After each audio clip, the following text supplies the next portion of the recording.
I'm going to present. So, Keith.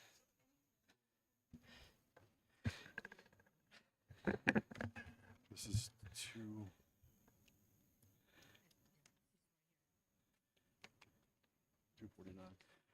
Open the hearing for House Bill 249 for a non-germane amendment.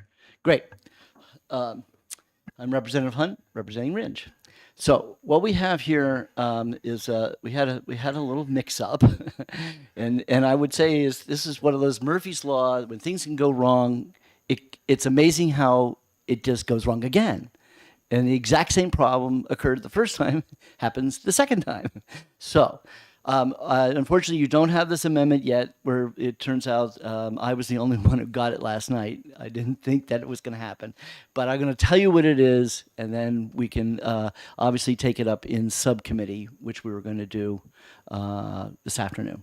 Okay, so no, excuse me, it's insurance, so it's tomorrow. We'll take up this amendment tomorrow. So what happened is, we'll start out with last year. Last year, and what I would say, last year we passed something, but it had been an issue that's been around for many, many years, which is, can we allow dogs to be on the porch of a restaurant? The way the bill came in originally was it was limited only to nanos, and obviously that was not going to work. That we want to make sure this is available to any restaurant or anybody who has an outside seating area, that they would be allowed to have a dog on the deck. The reason why this issue had been around so long and never been resolved was because of service dogs. And the issue was that if you can have random pets coming on the same place where there might be a service dog, there is a potential of conflicts between the dogs. So over the years, we've always we never passed. We've always struggled with this problem of the service. So part of the problem was solved by saying, okay, it's not inside the restaurant. It has to be outside the restaurant. It has to be someone who has a restaurant or obviously a beverage manufacturer or nano has to have an outside facility, and that's where this dog's allowed. And then if you read the statute, you can see there was lots of requirements about how they can do this and how the dog has to certain cooperate and yada yada yada. Unbeknownst to us, when the Senate put this amendment in and sent it over to us, they actually, instead of just putting in as a separate standalone statute, they actually replaced another law that was already on the books, that's been on the books for give or take 8 to 10 years. Ironically, the sponsor, I just saw him downstairs. He happens to be here, Representative Butler. And what he had a bed and breakfast, and yes, he has these Bernese, big jumbo Bernese dogs, and they're very gentle, but that it's a bed and breakfast, and they're in, let's say, the bed and breakfast in the living room. So they're in the living room facility. And the question is, are they barred from using being there because of the health code issues, and let alone the service dog issue? So at that time, we didn't pass legislation, and it was on the books, and it's been on the books for a fair amount of years. Then the Senate passed this other amendment, this other statute, which was allow dogs on the deck, but unbeknownst to everybody who wasn't paying attention, we missed it, it replaced it. So I realized that the amendment that was initially sent out to everybody said repeal and reenact, which is exactly what happened the last time. Is that they repealed a paragraph and put something else instead. That's not what I was trying to do with this amendment. What I'm trying to do with this amendment is to simply add this statute back in, so that we would still have dogs can be on the deck, but we would also allow the owner's dog to be in the facility. Now, this was brought to my attention by Representative Bilo, and Bilo has a very simple amendment, which was let the dogs be. Let them be there. Well, that was fine. That's very simple. That's very nice. However, Jane, you were not around for all the years that we had the problems of the service dog and the health code issues. And so obviously I took your amendment and I sent it over to HHS, who are the ones who enforce it for everybody who's not a city and town for the rest of the states. Now, and I would say for you said a few members, be aware that we do have a little bit of a conflict in that cities and towns have their own code enforcement, health code enforcement. You can ask me a question, Jane, okay, afterwards. So that they have their own code enforcement. But in this case, to just unilaterally say that you can, any owner can have a dog, there was a pushback. And I said, so would you have a problem if we just took the old statute that got accidentally repealed and put that back into the statute books? And she said, no problem. They would be happy with that. That's what I attempted to do. Unfortunately, on the way to legislative services, it got written wrong. It got written as repeal what we did last year and reenact. So this amendment, you'll see, adds a new paragraph to the statute. So we will still have the current law, which is dogs are allowed on the deck, but this would bring back the old law, put it in the statute in a different place, obviously, and which will state that a restaurant now owner can now have a dog on their property, but they still have to comply. And this is the key thing, Jane. They have to comply with all those other issues, which is it can't be in the kitchen or production area. It can't be, it has to be removed if a service dog shows up. Okay, that's that's what we're, that I guess that was one of the big rubs. So anyway, theoretically there should not be any problem with this new amendment, and I will take questions. Questions from the committee? Jane, would you like to represent Bila? Thank you. Thank you for taking my question. What is the difference between your amendment and my amendment? It's pretty much the same thing. Your amendment has one sentence. And it is, in section, let me see.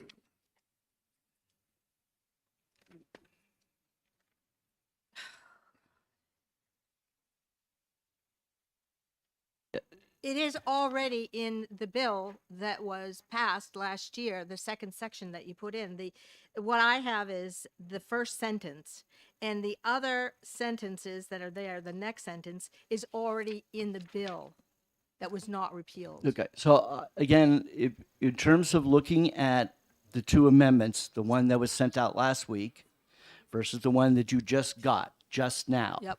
The key line difference is you'll see what the RSA it's being changed to.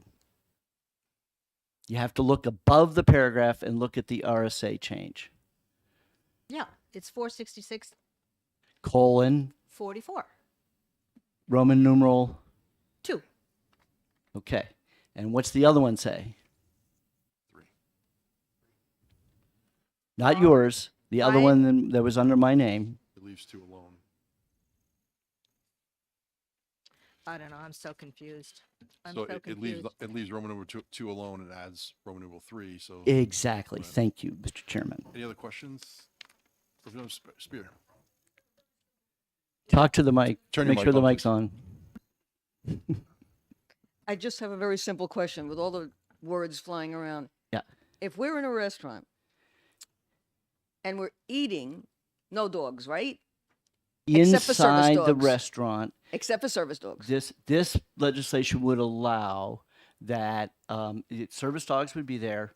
This legislation will allow the owner's dog to be Where we're i- eating. in the restaurant, in the eating area, in the restaurant area. And a sign has to be displayed. And the sign has to be displayed before you walk in that there's a dog there, and that if a service dog were to show up, then that dog needs to be removed. Anything, that any owner's dog would qualifications have to be about how removed. mannered the dog is? I mean, some of these dogs, Properly disciplined. if I come from a house with dogs, so there's going to be a smell, something, I walk in, am I going to be attacked? That's what I worry about. Okay. Like I say, this was the law for a long time. It was 8 or 10 years. It was law that the sign was on the door and saying, warning you that there's a dog inside here, and the sign would say is if you ask to have that dog removed. But in terms of your concern is that, and I learned about this because from my vacation rentals, it turns out that yes, there are some people who are incredibly allergic to dogs and cannot come into any space that a dog has actually been. Further questions? Representative Gibbs. Thank you. Just for clarity, people could still continue to bring dogs into outdoor restaurant areas. That is correct. Thank you. Representative Burrows. Thank you. What does it mean when you say you have to remove the dog? Let's say that there's an office that takes the dog out of the eating area. Does that Exactly. suffice? That suffice. Okay. But the key element, I would say, they can't go into the kitchen. But yes, it would go into the owner's office. Not even for a snack? Only if they're good. Any further questions? Okay, thank you, Mr. Chairman. Any, I think we have one pink card, Okay. and we'll call DJ Betancourt from New Hampshire Insurance Department. Yeah, Oh, I'm sorry. that's a different. Is there a card up here? So these are the owners in Manchester. And All right, could you state your names for the record? And if you could fill out a pink card when you're done, and we'll have that in the record. Thank Sure you. thing. Yep. My name is Aaron Scher. Jennifer Scher. We are the owners of Two Share Brewing Company in Manchester, New Hampshire. We are in support of dogs being able to be outside of restaurants and breweries. We think that's very important. However, we were notified by the Manchester Health Department that our companion animal, our dog, was no longer allowed inside the brewery with us with the latest legislation that I believe was passed in April of 2022.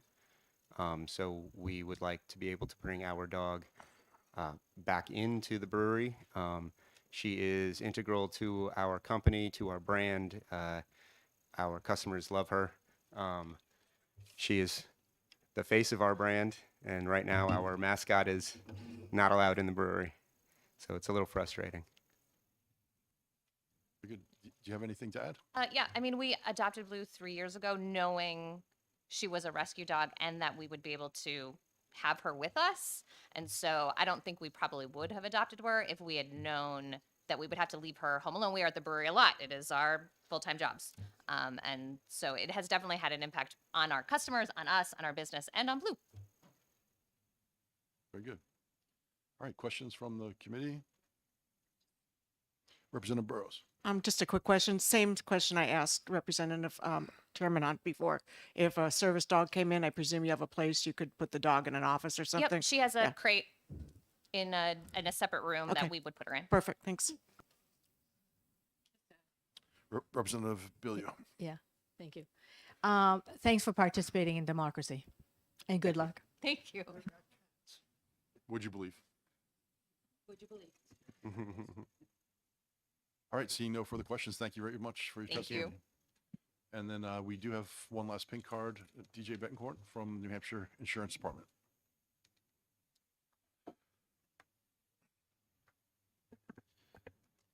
Good morning, Mr. Chairman, members of the committee. This may be one time where the time I asked for, which was 2 minutes, is less than what I need. DJ Betancourt, Deputy Commissioner of the New Hampshire Insurance Department. I'm joined by Emily Doherty, my colleague at the department. We have no position on the amendment, other than we would say good luck figuring out how to find the right balance. But what we would say, perhaps plead, is to not do anything that's going to endanger the underlying bill, which is a very important bill to the department, and we think a very important bill for consumer protection in New Hampshire. So as you go through this process, remember that the bill attached to this amendment is very important. So keep that in mind. Thank you. Okay, any questions from the committee? Seeing none, thank you for your testimony. Thank you. Would anyone else like to testify on this non-germane amendment? All right, we'll close the hearing. Thank you for your testimony.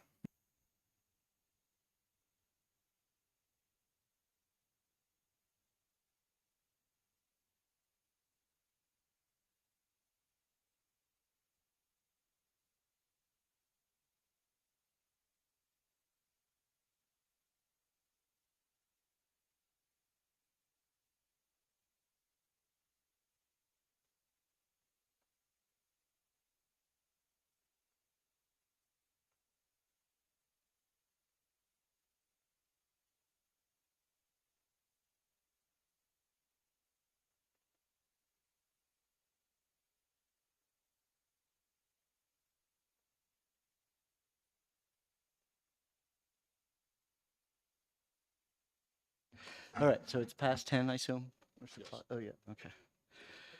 Okay, so we're doing subcommittees today, and we're doing the business banking condos, is that right? 42, okay. House Bill 42, the homeowners operations. Okay. So, I don't have my files. Yeah. What is this?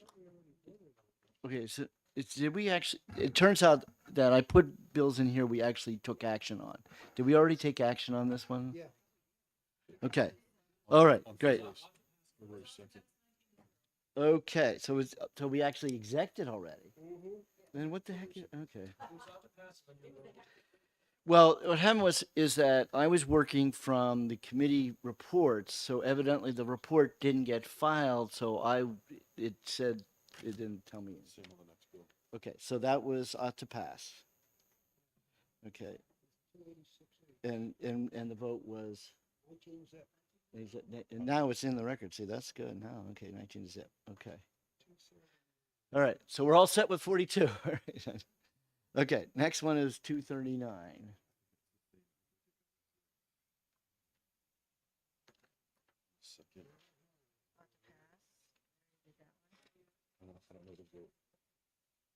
Okay, so 239, subcommittee work session, executive session. Executive works, no, that's a subcommittee work session and another exec session. That's today's exec session, or tomorrow's. These are today's exec session. So is this a bill that didn't get taken care of on? I don't have it. Related condo disclosure. Oh, this is Almy's bill. Okay. All right. Yeah.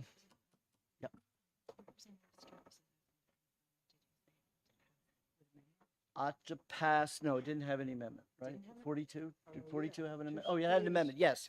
That's right. We did the amendment. Correct. Yeah, so it's ought to pass as amended for 42. Okay.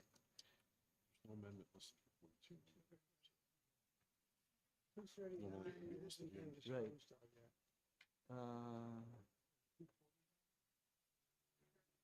Okay, so right now I'm going back to 42 for the moment. So does anybody have, what is the amendment number? 286H. Like this pen. Okay. So was introduced, it doesn't have the amendment because 286 hotel. executive session. All right.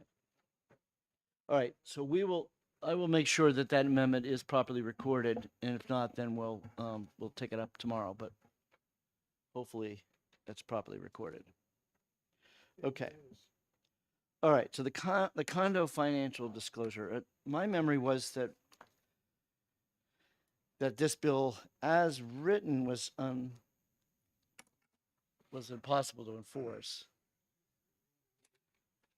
Was a problem. I know that she put in an amendment that it was still problematic. She said she was going to Right. Okay.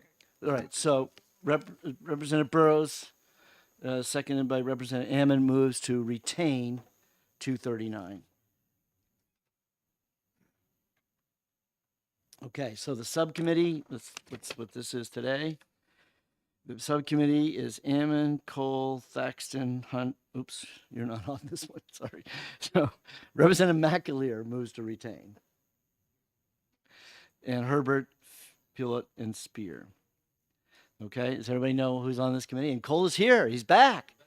And I think he's got a better santan than me. But, but then again, you were there a lot longer than I was. That's right, in Aruba. All right, so that's Ammon, Cole, Thaxton, Hunt, McAleer, Herbert, Pillett, and Spear. Okay, the motion is to retain. All those who are in favor of retaining, raise your hand. 1, 2, 3, 4, 5, 6. Who am I I'm missing? Who am I? Thaxton. I'm missing Thaxton. So it's 7. Okay. Okay. Okay. 7 zip. All right. Next up, HB 86, Chinese technology.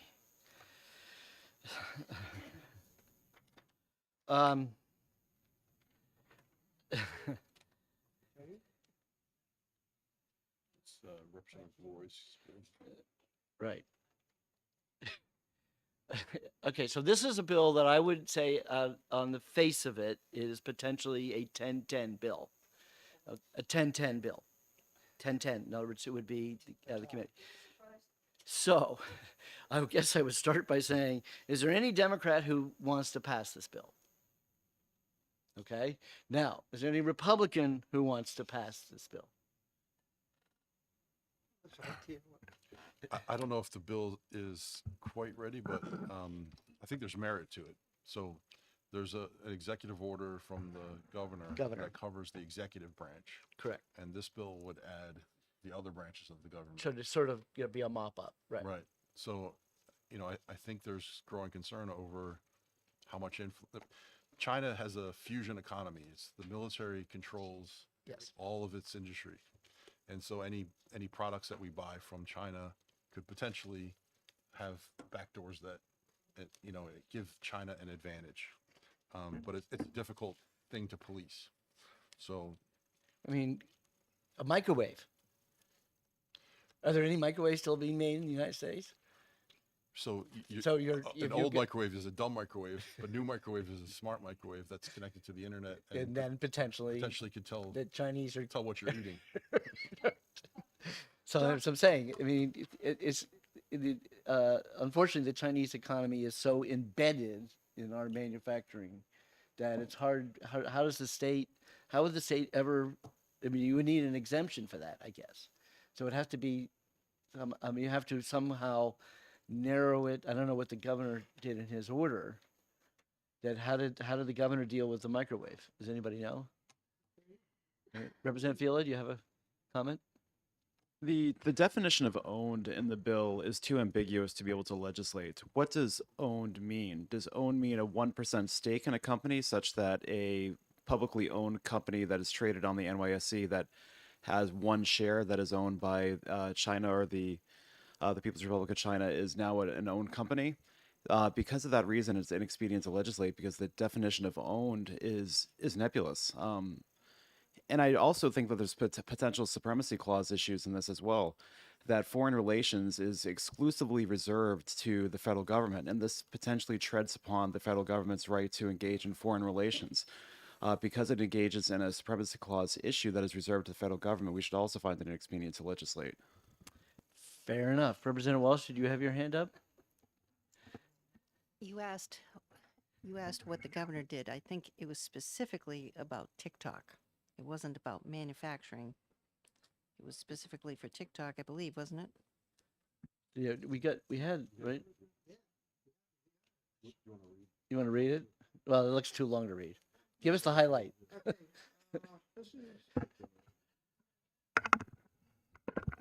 This is from Governor's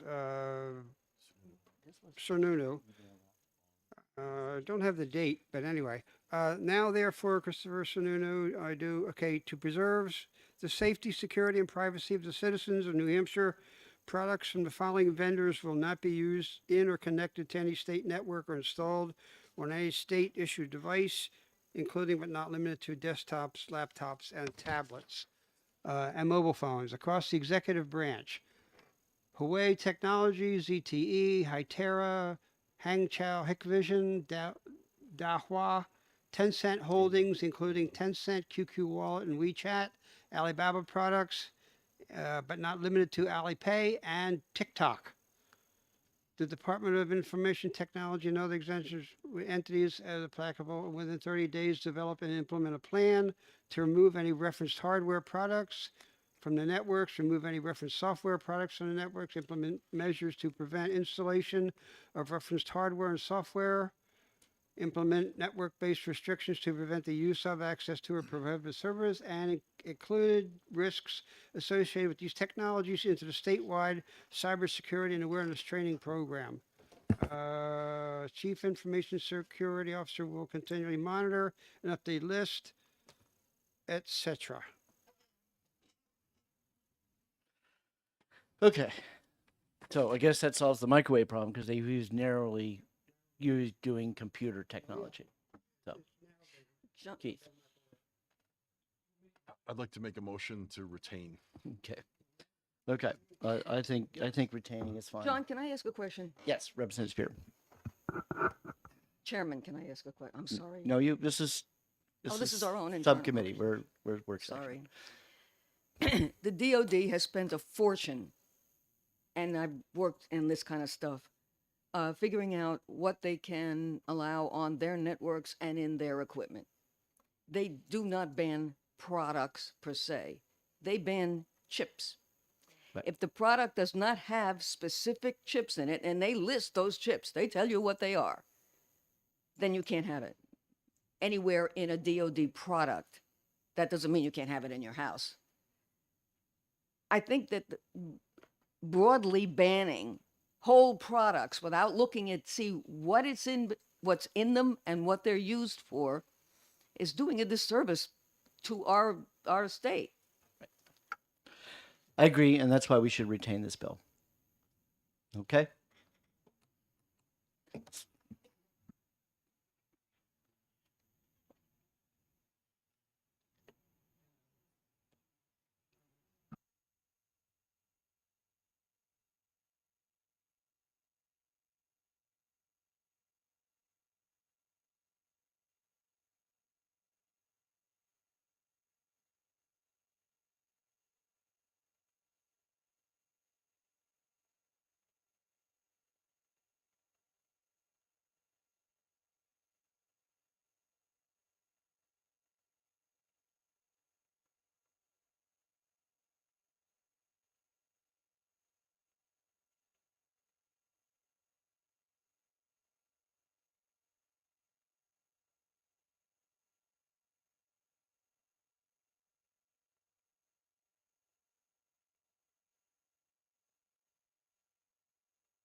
I'd like to ask a question. So the question is, I'm sorry, hit the red button. This is already covered by federal executive law. The federal? Yeah. I thought federal was just it was just the TikTok. It's by the DOD. Oh, Department of Defense. Department of Defense bans various. For the federal government. Department of Defense For bans the, various. but pieces of does the equipment. federal government did it include state agencies? Well, they probably have laws of what they allow on their Well, again, networks. this is but we why. don't know. Do we really want to go through Yeah, this for the next no. week or two? I'd say let's just retain this bill. We could work over it over the summer, and then come when next fall, we'll have a better answer to whether this is really an issue or not. If anybody doesn't want to retain, I want to kill it. But I'm not on this committee, so I can't. Okay. Representative Till. I think that we should probably kill this one because no matter what we do with this one, we're never going to be able to massage it into something that's salvageable. That the better approach would be a company-based approach, such as what we had in the governor's order, because no matter what, we're dealing with a foreign country in this, and we can't do that as a state because of the supremacy clause issue. I understand. Yep. So kill this bill because of the supremacy clause issue. Come back, take a company-based approach, which is the better, wiser way to go, which is what DOE does. But we can't name a foreign country in the bill because that's, you know, one way of looking at it is we're teetering on a declaration of war there, and I don't think we want to do that either. Kill this bill because it's not smart. Okay. All right. So I had Taxon's not here. Okay. How badly do you feel we should hold on to it? My retained motion is a courtesy to Representative Roy, and I think he would like to work on this more. So Right. that's my thinking. I'm not voting on this. Well, let's look at your ranking Democrat on the subcommittee, Representative McAleer. Okay, and Herbert wants to kill it. Yeah, all right, so the Democrats all want to kill it, and we have at least one Republican who wants to kill it also.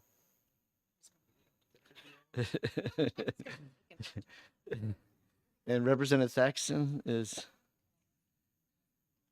missing today. Okay, so the subcommittee wants is ITL. What? There it is. Perfect, just in time. He hasn't heard the argument. Yeah, no, yet. but He hasn't heard the argument. okay. You want to rehash the argument? I don't. So, I think Sean did a good job. yeah, right. So, Rich, do you have opinions about the Chinese technology bill?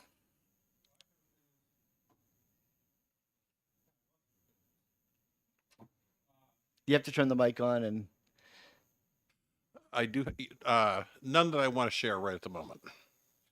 okay. Okay.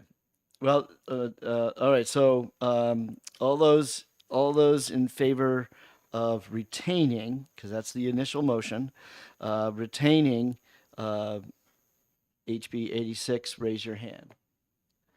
1, 2, 3.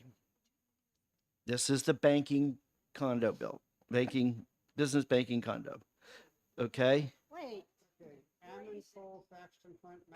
86 is Ammon, Cole, Thaxton, Hunt, McAleer, Herbert, Fewlett, and Spear. Chinese techno, I call it Chinese HB 86. The committee, the subcommittee. Okay. We'll call it business.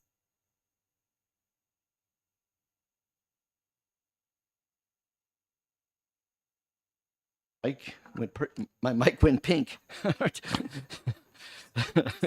Okay, right. All right. So the vote to retain was 3 people. Is that correct? And those who are opposing to the retaining motion, please raise your hand. 1, 2, 3, 4. 5. Okay. Right, 5. Okay, so that motion fails. Representative Philo, seconded by Representative McAleer, moves inexpedient to legislate. And all those in favor of ITL, raise your hand. 1, 2, 3, 4, 5. Those opposed, 5 to 3. Okay. All right. Now on to the next one. 225. This I have my notes as currency prohibition, but the prohibition is against using.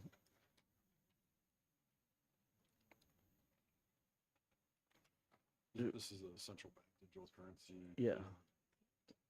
It's all right to kill this one? It's up to you. Yeah, I just assume get rid of it. I mean, it's not, This issue is going to come back. is it worth retaining it? I think I'll vote to retain it. See what the candidate- Okay. So, but the question I have is can we, if this is banning a certain currency. So if the federal government came out with their own cryptocurrency, It's not a cryptocurrency. it's okay. Would it? It's their if they came up with some kind of their own kind of currency or So it's 225. digital currency. yeah. So I think the intent of this bill is to address the idea of a central bank digital currency, which is it seems like it's similar to a cryptocurrency, but it's Maybe not. Right. it's digital, but it's Right. controlled by the central bank. Okay. So, I don't know. I don't know if this bill is workable in its current form, but I think that issue is going to keep coming back. It's an issue of privacy. It's an issue of being able to influence people's decisions, their economic decisions. Governments all around the world are looking into doing this. I don't know if we can ban it outright, but we can certainly allow for a competition to happen.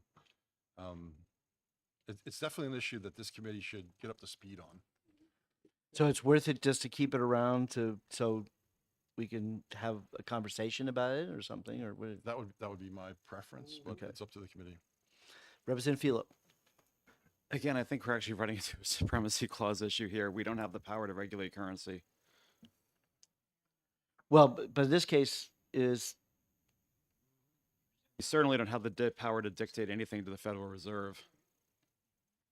so that's what confused me about this. This is the federal government is going to create this currency. The Federal Reserve is a private. It's right. It's a institution. separate entity. Right.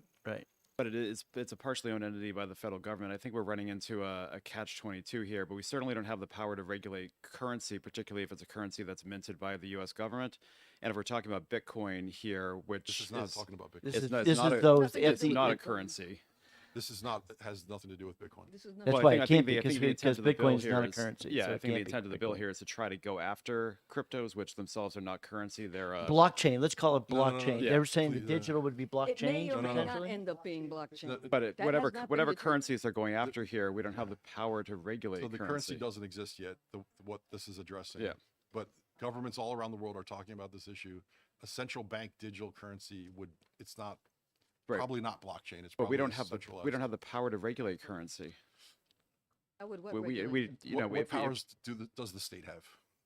the state does not have the power to regulate a currency that if the U.S. government were to create a currency that for some reason were to have a digital currency that were trackable, we don't have the power as a state to say we're not accepting a national currency.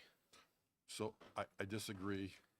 Okay. We could say that we'll accept the existing currency, but Okay, without so the new- this again, in my notes, in my memory, my thing, this is going to be a 10-10. Not Okay. necessarily. So while we have to, How do you know that? well, how do I know that? Yeah. Okay. Is there any Democrat who wants to pass this bill? Oh hell no. That's how I know that. What about the Republicans? That's the next question I'll ask. Is there any Republican who would not support an expedient to legislate on this bill Okay, that would be opposed to retaining it? Mr. Chairman. Retain. Retain. Yeah, Yes or no? Retain? I would.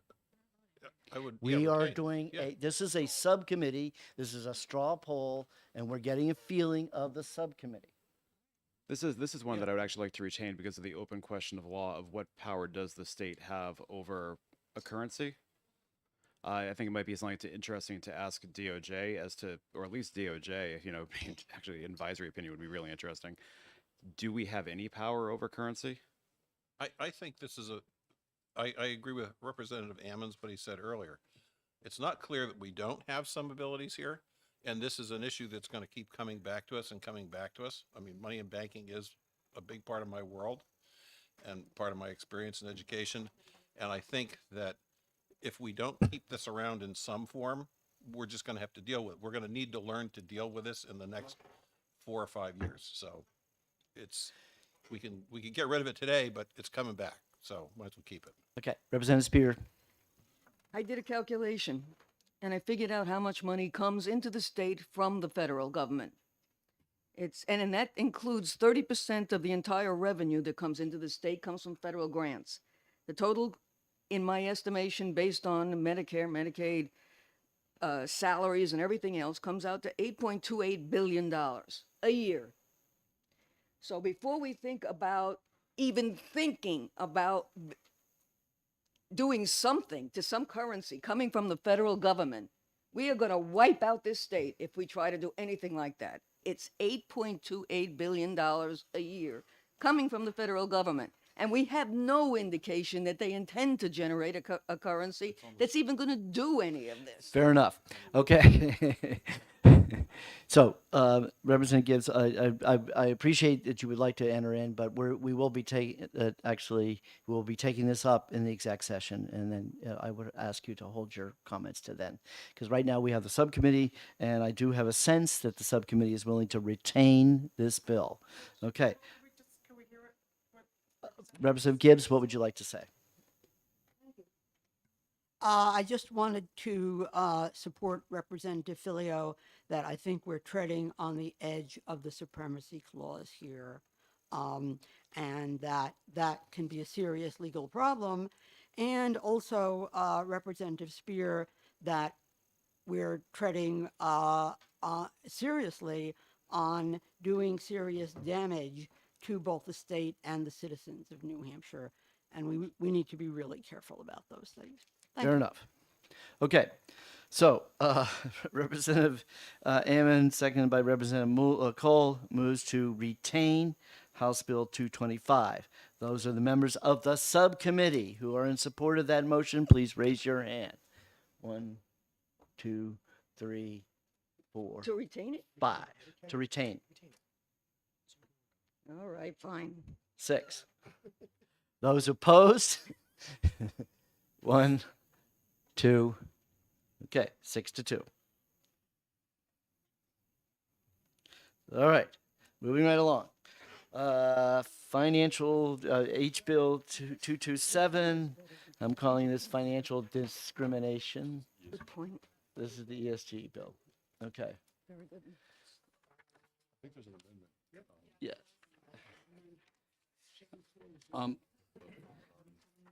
So on the face of it, I would think this is a retained bill. Which On one the are we face of on? it, but I understand. So what I'm interested here is for somebody who would be opposed to retain versus in terms of ITL. We're assuming my logic is Democrats would be ITL, Republicans would be OTP, but the retain is the compromise because we don't want to send a bill to the House floor 10-10 and take up everybody's time to You're right. debate You're right. an issue which is never going to get solved on the House floor. I make a motion to ITL this bill. I second that motion. You can't. You can't. Okay. Okay. So you really want to go through a vote of ITL versus the retain? Just go do this retain? Sorry, I'm not on the committee. My That's correct. apologies. Yes, I do. This vote, a very similar bill in a Republican-controlled North Dakota, lost 90-3. This is a terrible bill. It's unenforceable. It's totally anti business, and it ain't the New Hampshire way. You simply cannot enforce this type of bill. You can't. That's your opinion. and That's my opinion. Right. And I So- got more to so- go on that. Well, if you'd like. here was the question is there some way you could write it? Is there some way you could write it to ensure that businesses are not being discriminated against? Is there a way you could write it? This particular bill, not discriminating against businesses, was last year's bill. This is not discriminating against individuals. Let me give you an example. I'm a banker, and somebody comes to me and says, I want to invest in real estate on the shores of Florida, where you might have hurricanes, you might have flooding, whatever. If I say no, have I violated this bill? In other words, I can't take into account the fact that there might be a hurricane or the sea may rise because that's climate involved. This bill, if I did that, which is a stupid investment to do in the first place, I'd be violating this bill. How are you going to enforce that? Is that discrimination? That's not discrimination at all. That's it. If you don't take into account things like climate change or other things in your investments, you're not doing a good job. And I hate to tell people this, but ESG is not the boogeyman that people think it is, nor is it designed to basically put in a whole new green world. It's none of that. It's simply a business decision. It's a business decision that allows investors who've been doing this all along. ESG, the term didn't come This into is not effect. the ESG bill. This is about a bank giving a loan to a It's- person or a business. It's the same thing. It's all this big Okay. ESG. I have to admit, as someone who has known ESG for over 20 years, because I sit on a family foundation, I don't remember guns being an issue 20 years ago. That guns, for instance, that was not an ESG issue. It's now evidently an ESG issue, but it wasn't back then. Correct. And neither was climate change back then. For the No, most we part. know climate change has been around all this time. Well, I, but- I could but say people that ignored as it. someone who sat on an ESG evaluation, I remember what was on and what was not on. And yeah, so all I'm saying is this is clearly a 10-10 vote. Yeah. Okay, so why do we want to pursue this? Do you really want to go through this? We're 10-10. Let's be happy that we're not passing anything, which we did last year. 10-10 means we are divided politically. This is a totally political bill in my mind, and so therefore, let's not waste the floor's time. Let's try to be efficient with our time, and let's just go to retained and move on. I respectfully think that that's exactly the reason we should ITL this bill. But it ain't going to get ITL. It's going to be 10-10, and it's going to go to the floor as a to pass. Do you want that? No, I don't want it to pass. Then let's retain it. This is not fair. You're calling the vote before the vote's counted. It's prediction. If you I will- want to have a vote, let's have a vote. And if it comes out 4-4, I'm just saying that's a true statement that you're making. I'm making an assumption about when I look at a bill, and I can see that it's clearly a political bill. And if you, Not everybody party line. I hear that, and we've already Don't look been at me. flexible on two bills already. That we heard two different opinions. That we had people on other parties say, "No, John." Representative Cole said he wanted to kill that bill. Right, but I just want to move the process along here. Okay, so if you want to keep, go through process vote, we did.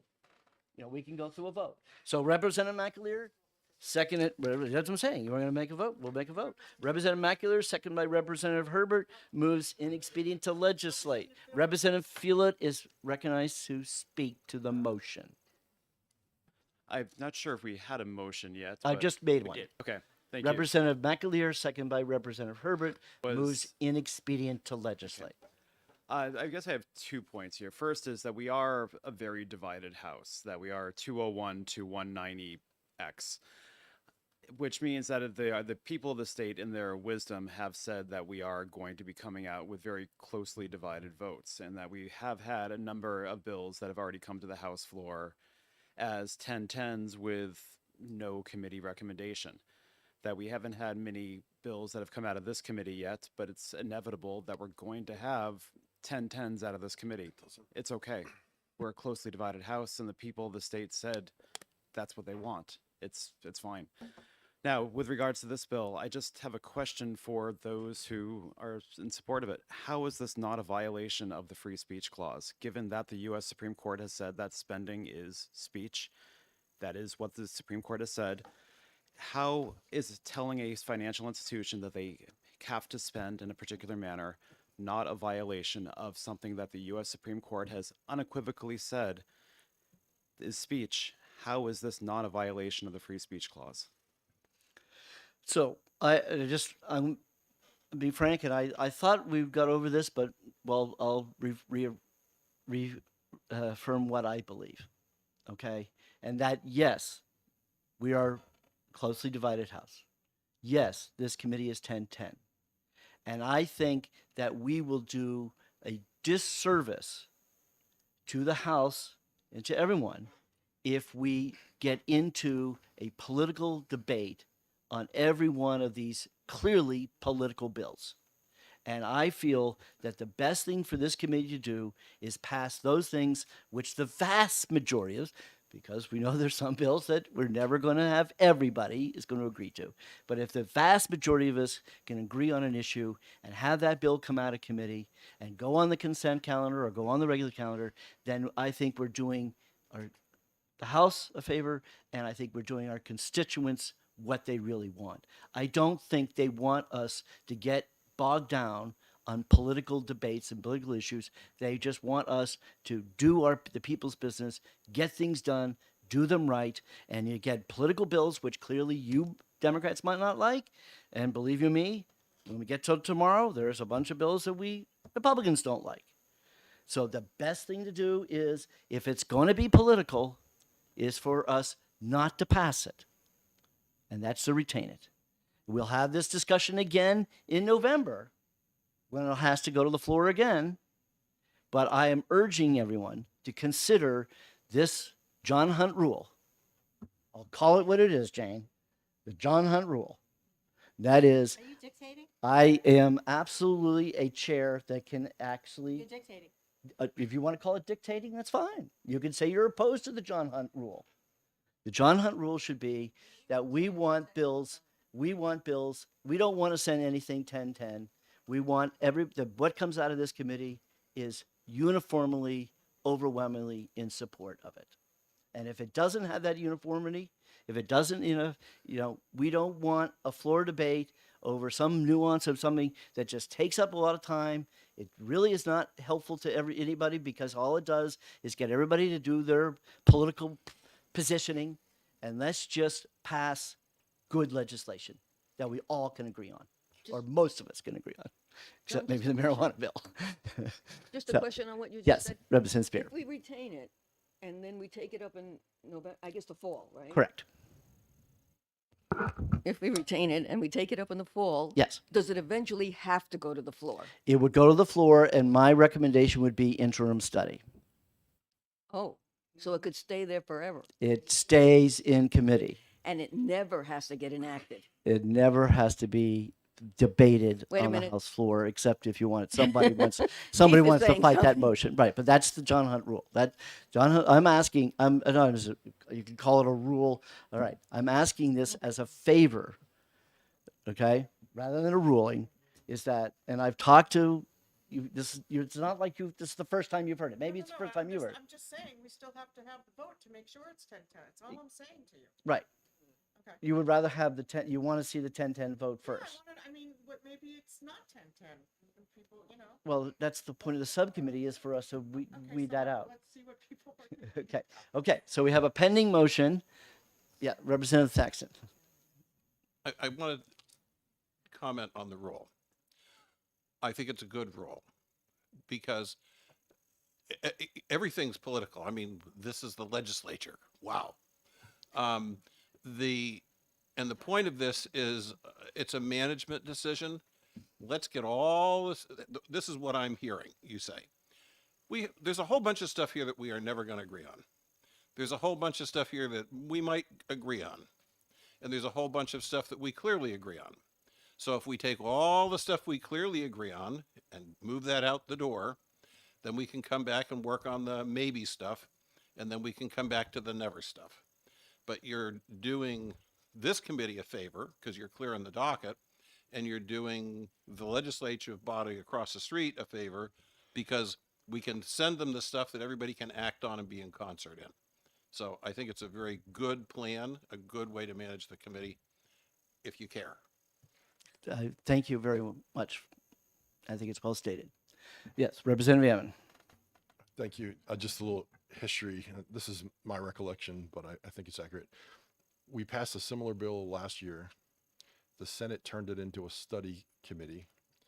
In their study committee bill, they said the first named member of the Senate calls the first meeting, and then they never named a member. So the study committee never happened. So watch out for that trick by the Senate. And so I think that kind of speaks to retaining it and allowing it to breathe a little bit and maybe. So this issue is a topical issue in Washington, D.C., the ESG. The President Biden administration put rules in place through the Labor Department that funds could consider ESG. And the House shot it down, and the Senate also shot it down. And two Democrats went with the Republicans to shoot that rule down. This bill isn't exactly like what just happened in DC, but the topic is current. And President Biden will likely veto that attempt, but this is a topical issue. Representative McAleer, do you want to comment? I think it's a mistake to retain this bill. There's nothing about it that makes sense. It's anti-conservative. It's anti-business. I don't want to take the chance that this could get to the House and actually pass because of politics. And you're correct. That's all this is a political bill. And it's, if you take the politicalness out of it, it's a stupid bill. And this is the time for you to express those opinions. Yes. Yes. So, okay. Do you still want to take the vote on in ITL? Yes. Okay. The motion is inexpedient to legislate. Representative McAleer, seconded by Representative Herbert. All those in favor of inexpedient to legislate, please raise your hand. 1, 2, Carrie. 3. Okay. And all those who are. Killed, so I wanted That's to- what we're doing. No, you're not. No, you're not. No. Okay. What I learned from my experience last week, ITL means it can go to the floor and get voted on, and that's where we're going to lose. If we put it what do you call it? If we retain it, it doesn't go to the floor, and that's what I want. I don't want this bill ever going to the floor. All right, so the motion, we're in the voting mode. Okay, those in favor of those who are opposed to inexpedient to legislate, please raise your hand. 1, 2, 3, 4, 5. The vote fails at 5-2. Representative Ammon, seconded by Representative Spears, moves to retain. Any discussion on the motion to retain? All those in favor, please raise your hand. 1, 2, 3, 4, 5, 6. Now those opposed? 1, 2. Okay, 6-2.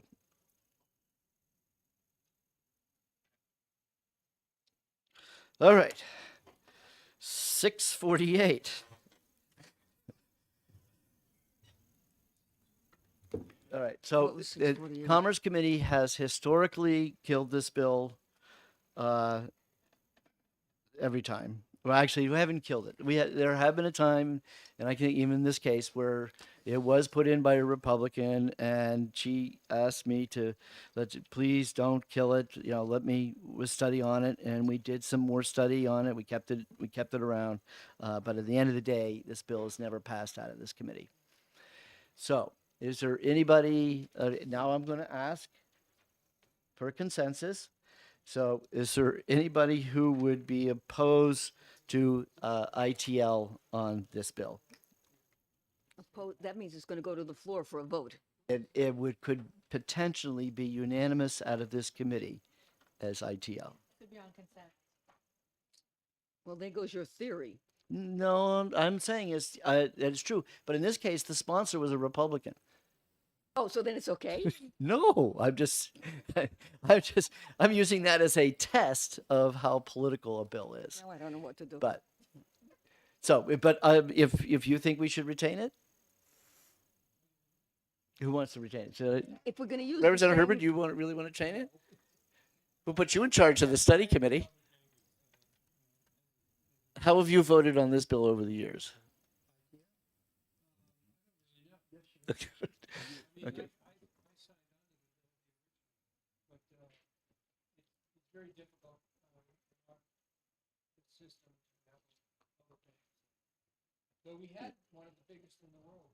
You're supposed to use the mic. I'm sure everybody in New Hampshire wants to hear your opinion. Well, I just want to point out that Speak close to it. the Reconstruction Finance Corporation was the largest banking bank in America during the New Deal because it funded it, and after World War II, it was the largest bank in the world, and it was a national socialist bank. So are you speaking for this? This is historical fact. Yes. So Yeah. just so that we have had different opinions over the time. I watched Seabiscuit last night, so I Okay. All right, fine. All right. Okay. Yeah. All right. sure. So, Representative McAleer, you okay with ITL? All right, so Representative Herbert, or I'm just looking for who wants to make a motion. Who would like to make the ITL motion? I'll make it. Okay, Representative McAleer, second by Representative Hunt, moves inexpedient to legislate. Okay, any discussion on the motion? Seeing none, all those in favor, please raise your hand.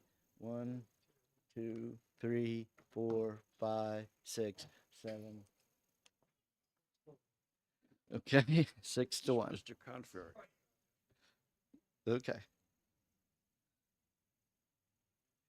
All right. Moving right along. 520. So the last time we discussed this bill, the hang up, Representative Ammon, was on the cap.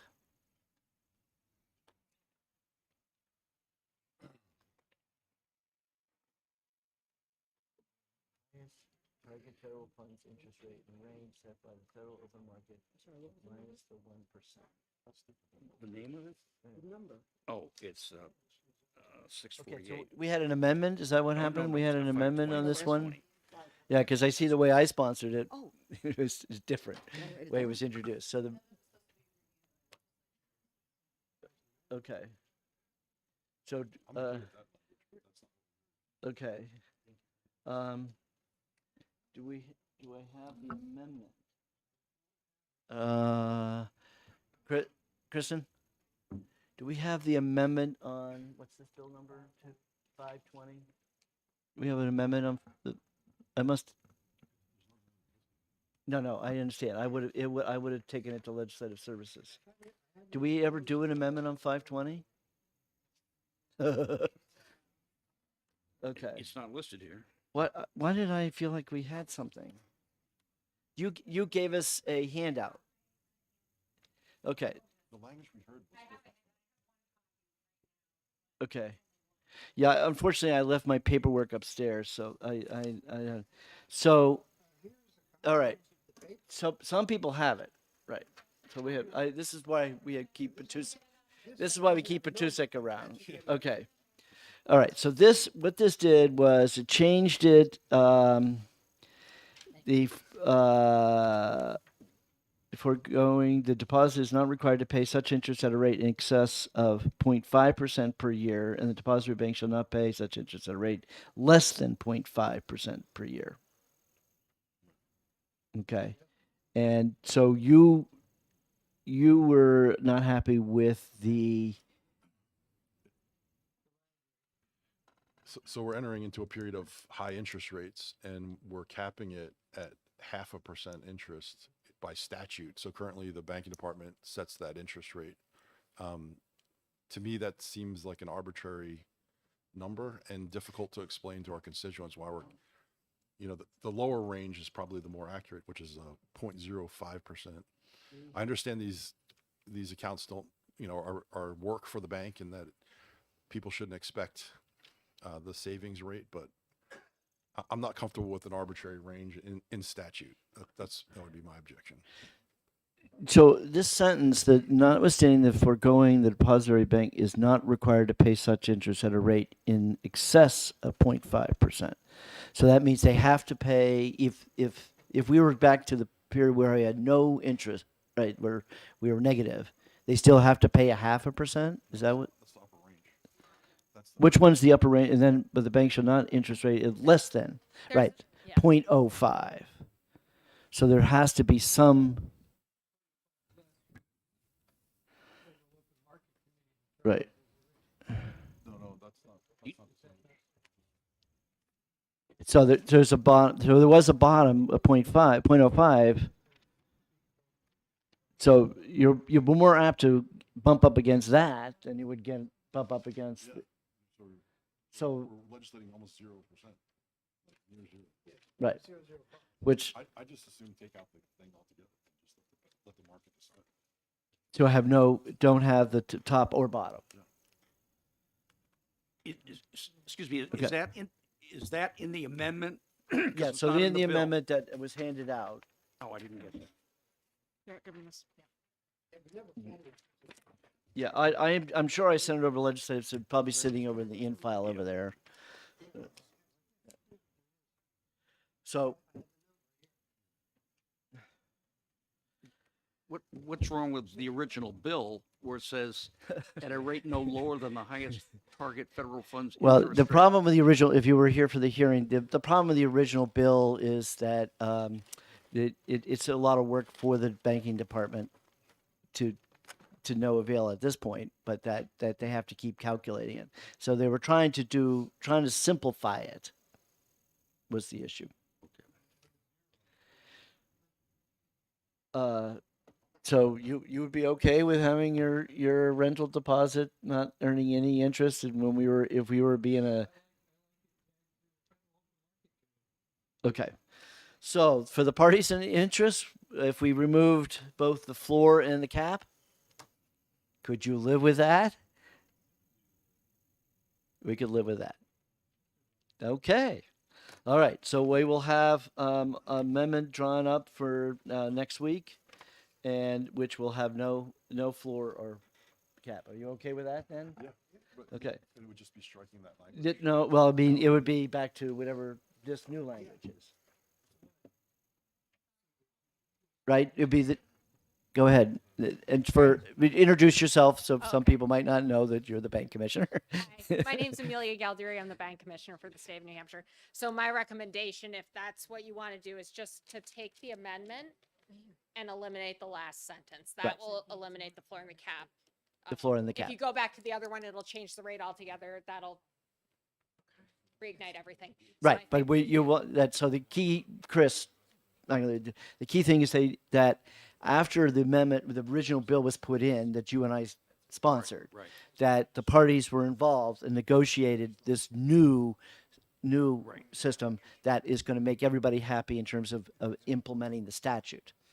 Okay, but that this, but the caps, obviously, when having a floor and a cap was problematic. Representative Gibbs. Thank you. So the rate would be set by the banking commissioner. Correct. Thank you. So Right. it would be set by the statute Right. that ties it to a predictable rate. Currently in one section of our law, the bank commission sets it, and in another section, it's tied to a different rate. So this would have the good effect of making it all the same rate, less administrative burden. That goal would be accomplished. Uniform and less burdensome. Right. Representative Thaxton. Well, I'm curious because you said something to Representative Herbert about the interest paid on his rental deposits. There's nothing in this bill that I see. This applies only to escrows held by banks. Correct. It doesn't affect rental deposits. Real estate. Yeah, you're doesn't real affect right. real No, estate it doesn't. brokers This or is attorneys. only a mortgage Right, issue. which Which in my, it's an awkward position because, some banks require you to, do the monthly payments on your mortgage and your taxes. Right. The big thing is the taxes, property taxes. So, the fact that they require it, then Well, you're loaning them $10,000 a year at zero you interest. are I can only imagine that they are actually, well, the problem with it is it goes up and down twice a year Right. because we die twice a year. Right. Death and taxes. Yeah. So, Okay, okay. that So, was just- Representative Beal just reminded me that because we have it scheduled for exec tomorrow, and if there is a general agreement from this subcommittee that's what we would go for, I will have the amendment drawn up so that maybe we might not have to meet the following week if we can get this resolved. Okay, so the motion would be, is this committee, this is a straw vote, is this committee okay with the proposed banking amendment but with striking the last sentence? Yep. Okay? I'll make a ought to pass recommendation on it with the amendment. We can get that out of the way now. Okay. Representative McAleer, seconded by Representative Hunt, makes this motion of this proposal. Yes, Representative Herbert, speak to the motion. I'm a little confused as to what these, as a practical matter, this interest rate will actually be. We don't know. Can you tell us what it would be today? I apologize, I did not look at it before we came here, but it is set, if you look on this, the FDIC website, it is set on the website, like you can go look Right. at it. I didn't look at it before the meeting. Since you have your computer right open there, you Yeah. can go look it up. If you could, and it's, I don't know. it does it's change made by the periodically. Chinese, so You can go back in time and look at it over time. It's very consistently set. That's what we really wanted.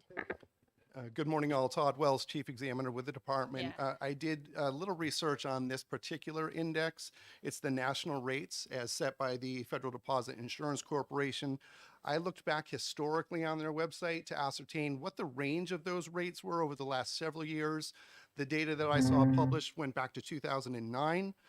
So just for an example, there was a range of around 0.20% in 2009. And then I just, for purposes of our own consideration and discussion internally at the department, went right through to current.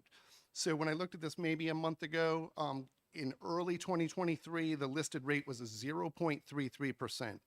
And I will add that that was actually the highest that I saw in those intervening years between 2009 and 2023, the current. If So that this- helps. further question.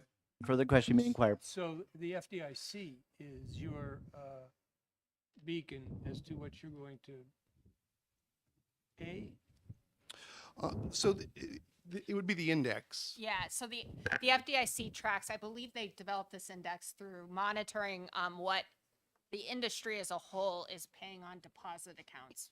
Yes, it's the national rate for savings. Savings. And there's a bit of a backstory. I'm happy to discuss why that's important and why there's likely going to be some longevity to this index. It's very important from the standpoint of the FDIC as an insurer. But it is a consistently set. The goal was to tie it to an index that the industry and the consumers, like it was a big compromise to find this index that seemed like the right compromise rate to protect consumers, but also encourage a vibrant So financial sector. Further question? Just so I'm getting this straight, the whatever the rate is, this is as an insurance agency, FDIC they're concerned with the what's the what I'm looking for, the security of these deposits? So the biggest concern, as I would interpret it from the FDIC, keeping in mind that the Federal Deposit Insurance Corporation insures deposits, and when and if there's a failure of an insured bank, they basically have to step in a conservation role to either liquidate those assets and or have another institution assume the assets and the liabilities, right? Purchase the assets and assume the liabilities. So one of the concerns would be, as you can imagine, so the federal regulators, as this, also the state regulators, we're very concerned with capital. Capital is the protection. It's the rainy day fund, the ability to margin growth, a cushion to absorb losses. A financial institution that is in trouble, maybe has some solvency issues, has some other asset quality issues, basically some safety and soundness concerns. The FDIC does not want to have a situation where that institution can go out and just try to raise more funds. They might have a liquidity crisis, so they would want to raise more deposits. What's a great way to do that? A great way to do that is to raise rates, to pay more than their competitors, and those funds would come rushing in. The FDIC sets this rate because the big reason that they track it and monitor it is because they have rules and regulations that basically would inhibit a bank that would be in trouble. So would be either undercapitalized, significantly undercapitalized, critically undercapitalized. They have specific regulations that limit how much a bank in that situation can pay above the national rate for deposits. So that's why I say this is a very important element. Taking it to the worst extreme, if that institution failed, an undercapitalized institution failed, and they just ran up a whole bunch of deposits, the FDIC is on the hook to insure those deposits for up to $250,000 at a minimum. There's other elements that they can pay a higher amount. So this is the FDIC's way of saying, we don't want banks that are in trouble offering more than a certain margin above the national rate, because the FDIC could find themselves in a scenario where they have to pay out on those deposits as the insurer. Thank you. Can't imagine that happening, but Of course not. okay. It's for discussion purposes. Okay, so the motion would be to pass the amendment with the that was presented with the last sentence removed. All those of the committee, the subcommittee, approve of that, please raise your hand. 1, 2, 3, 4, 5, 6, 7, 8. Perfect. Okay.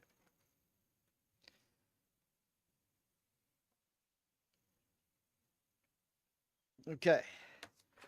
Next up, 522 money transmitters. Right. We don't have any amendment for this one, right? Just this one. This is all clean. Okay. All right. Representative Montclair and Representative Hunt moves OTP. Any discussion on the motion? Seeing none. All those in favor say aye. Of the committee, excuse me. We could keep the hands up. All right. 1, 2, 3, 4, 5, 6, 7. And because Representative Pulo move up. Okay. So OTP. That is. And 7 to zip. Okay. Next is 595, the public deposit pool.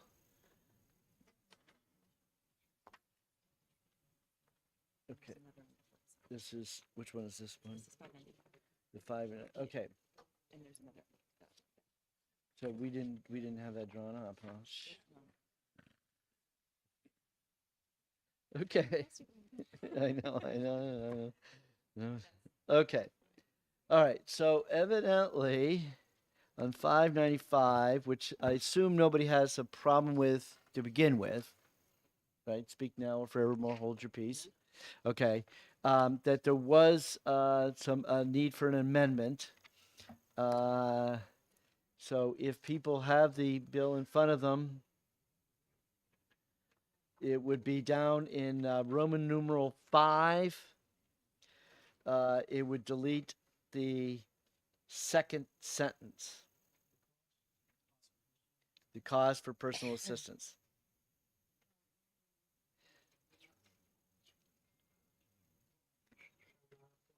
Does not apply.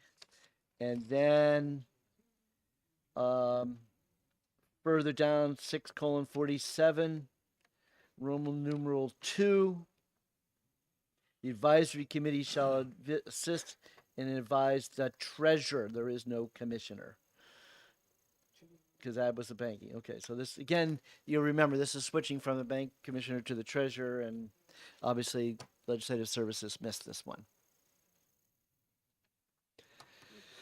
Okay, any questions on those two changes? Okay, so it's 647, 6:47. And down it says Roman numeral 2, the advisory committee. And again, it deletes the word commissioner and replaces it with treasurer. Okay, does anybody have any problems with that? All right, so we'll have this amendment drawn up for tomorrow when we exec. All those of the subcommittee that are approved this with that amendment, please raise your hands. 1, 2, 3, 4, 5, 6, 7, 8. Beautiful. Okay. Ought to pass with amendment. Okay. All right. Next up is UCC 584. There's no amendment, right? No amendment. No amendment. Okay. Representative Ammon. Representative Ammon, seconded by Representative McAleer. Sure. Ought to pass. Any discussion? All right. Seeing none, those of the committee who agree, raise your hand. Ought to pass. 1, 2, 8. Okay. Is that 8-0? Yep.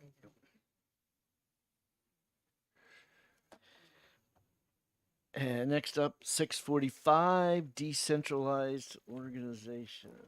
Yeah, I don't think did you get up to speed on this? Yeah, there was a new amendment. Yeah, I know there was a new amendment. Yeah. So Representative Ammon, seconded by Representative McAleer for discussion, is on the amendment for 645, and Representative Ammon's recognized to speak to his motion. Yeah, so this is another topic related to digital assets, a decentralized autonomous organization. There's a bill in the Utah legislature that is copying one from Wyoming. So I think we would be the 4th or 5th state if we enacted this. This approach is a little bit different than the other states. I know this is a big topic, and I don't want to get in the weeds too much. I'll just tell you about the amendment. So we had testimony, we had questions that Representative Filio, you asked some really good questions, and that caused Bill Ardinger, who also spoke. Bill was the chair of the Digital Asset Commission. He's also been instrumental in rewriting our state's trust laws. So he's very knowledgeable. He's probably the foremost expert in the state about our banking and trust. Could be, right? At least in my opinion, he's very knowledgeable. So this amendment, what it did was folded in some existing regulations into the original bill. I could go over those with you if you'd like. Let's see how far I can get. In the finding, in the purpose of the act, so that section, I'm looking at page 1, line 10, beginning Keith, line 10. before you go on, Yeah. we just got this information just a few hours ago. Yep. I, for one, kind of enjoy this stuff and would really like to dig into it a little bit. Sure. Can we wait a couple of days and give us time to do it? Why do you say Okay, no? so here, just so your process. Okay, so technically I have scheduled everything that was still hanging out there for tomorrow afternoon to exec it. Having said that, we have next week. All right, at least a weekend. And that would give everybody a weekend, and that means we would come back next week. But I would just so you know that our deadline is next Thursday. Okay. So I would schedule at this point, schedule for the morning, anything that we did not get exec tomorrow. And please understand, I'm not against this at all. I No, you like just it. want the time to look at I it. just No, need to we understand all the stuff absolutely, you gave we me. absolutely, I absolutely agree with that. So, and then, so that would, we would have a subcommittee in the morning, Tuesday morning. of all the anything that was still hanging out there, so that theoretically that we would meet again on this issue, and then exec it Tuesday afternoon, That'd be fine. and then we have Wednesday. If we still are the heat is on, we could come back Wednesday and then Thursday would if we greatly had to. appreciate that. But it, I'd just like to ask Representative Ammon, would you prefer doing that rather than retaining it? Because this is sort of a race between the states, I think waiting a year is probably, we'd fall it behind, Okay. you know? I understand this is a big issue, but we have the expertise of Bill Arniger. He prepared this PowerPoint presentation. He's in California on a trip visiting a friend, so he wasn't able to make it. He had a previously scheduled. So really quick, if all the things that you don't like about corporations, that capital accrues to a few powerful people, that decisions are made behind closed doors, right? A DAO is sort of like the answer to that. It's more of a open, transparent process and a way for people to organize collectively. But that wasn't the issue, right? The issue you, was you what, just want the time to look at it. Yeah. I'm just, no, I'm we're just okay giving you with an that. overview. But I'm right? just we're on to the next question. Representative Burrows saying, Yeah. do we really feel pressured to get this done if we do that, now? that's fine. Just a weekend, that's good. So, Representative Gibbs. Thank you. Is there some reason we have to do this before other states? So, Pride. I'm sorry? Pride. That we're that Good enough. But- we're trying to show the rest of the country that this is the place that you want to do business in. You want to incorporate. In this case, it's not, I don't know if you use the word incorporate, but, okay, if but- you want to create your business, and because most businesses are the first thing they'll say is incorporated under the laws of Delaware or Wyoming. or South Dakota. Okay, so those are our competitors. We want people to say New Hampshire is out front and pioneering these alternative curriculum. So just much like we did B corporations. You might be familiar with B corporations. Are you familiar with that? Okay, so B corporations are actually were designed to be more environmental, maybe more social ESG type companies, and that we were one of the first states to create the B Corp law. Further question? Yes, for the question. Thank you. Okay, I understand that. But what if, I mean, this is a very new area. And Correct. honestly, I find it quite confusing, and I'm sure I'm not the only one. What if there are other ideas that haven't been thought of? And I understand that a lot of work has been done on this, and I appreciate it. But what if there are other ideas that haven't been thought of that might come up in other states, which we might then work on, if we wait a little bit, and perhaps sacrifice a little bit of our pride. I honestly, that hadn't quite occurred to me, but what if there are useful ideas that might be developed that we might be able to use if we were to work on this next year? So much like UCC statutes, which are model legislation that everybody tries to pass. Yes, there would be plenty of time in the future to revisit it and amend it and include that. But the key element was that we would miss out on all those businesses who took advantage of some other states previous, and that even they will have that opportunity to amend their statute to anything, these new, more creative ideas or other things. So yes, the idea is that we want people to think of New Hampshire as the forefront on these creative financial instruments. Nobody really wants to go to North Dakota, do they? North Dakota, excuse me, South Dakota was the banking credit card capital of the world. So, and I'll be frank, way back when I sponsored the Uniform Trust Code, in other words, it was a uniform when we repealed the rule of perpetuities, which was a legal term. It was basically it's a trust issue, and it was sort of because everybody was saying, well, Delaware is going to do it. So, and yeah, we were able to beat out Delaware, who is the number one state for corporations. So yeah, it's a battle. Many years ago, I think it was a Trivial Pursuit question, and they said they were comparing New Hampshire. Which state is the most Swiss like?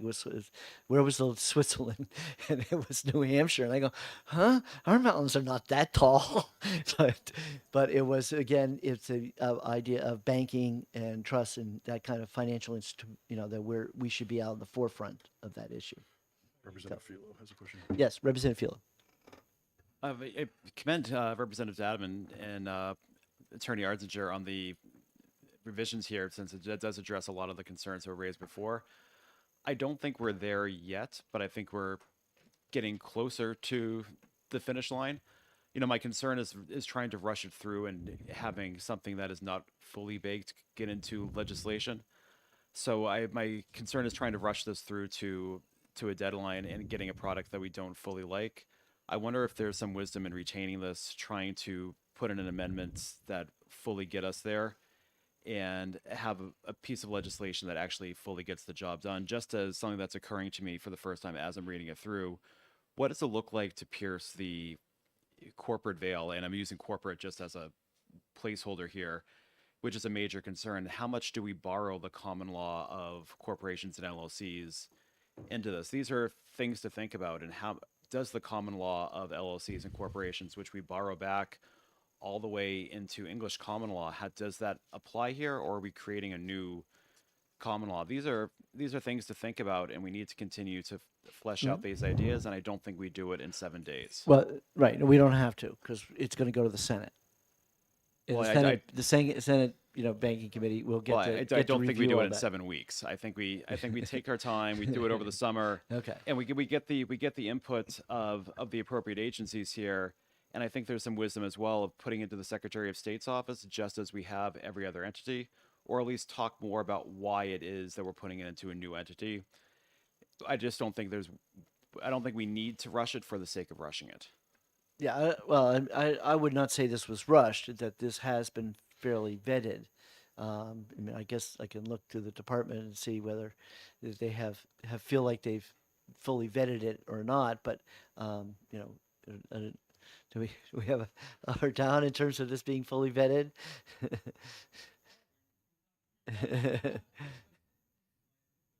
So, I see that we have members of the Secretary of State.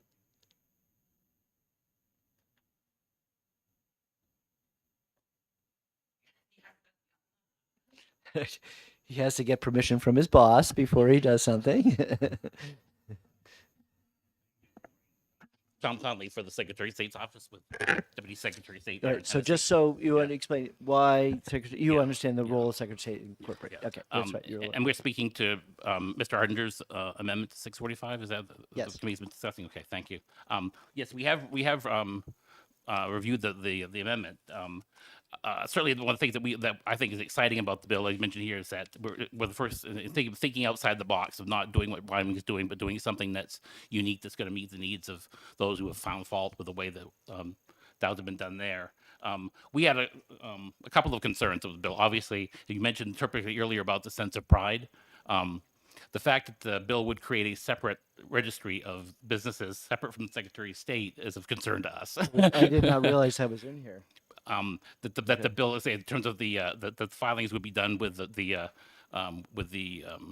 University of New Hampshire's interoperability lab, as opposed to filing centrally with where other businesses. The Secretary of State has obviously raises numerous questions or concerns as far as for information availability to the public. And the one thing that I will speak to about I think the reason the Wyoming went the route they did is in using, for example, the existing LLC law, was because the folks up there had to deal with the practical matters of how do you deal with the outside world when you're not dealing with the internet, right? If you need to go in as DAO and open a local bank account, the DAO needs a good standing. It needs documentation from an authority indicating that they really exist, and that that they have met the requirements of the statute. The statute is unique in how it indicates that was in a sense self-certify. If they meet all these requirements and they state that they have, that then now they exist. But the Secretary of State would have no record of that entity existing because it wouldn't be filed with our office. So that is one concern that they're thinking, that we think that the registry we have now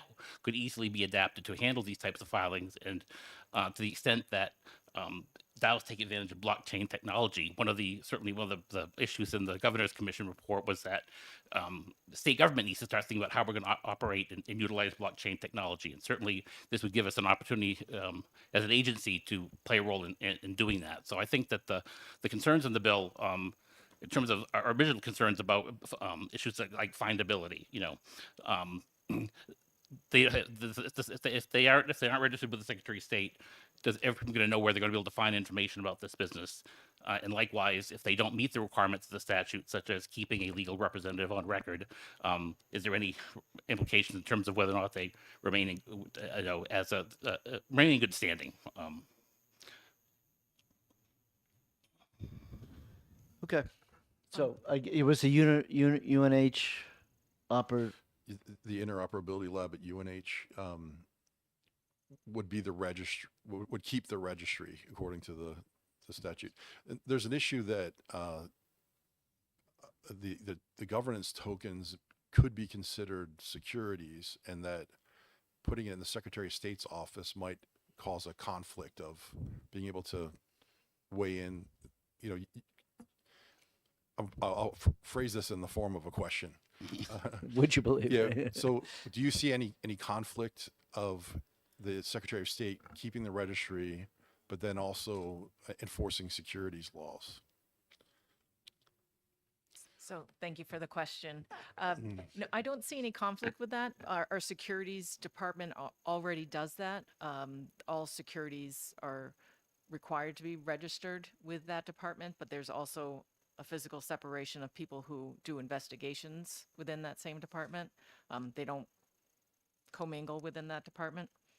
Does that answer your question? Well, I think he's saying is when you see it as Secretary of State register, the implication is that it's a security because you have the security division, and you're saying, well, that's separate. It's a security division is separate, but at the same time, the whole invention of is they're trying to get out from any government influence, any government strings attached, and that's why a nonprofit UNH was saying let's give it to them, so that there was no connections, no similarity to being regulated like a security.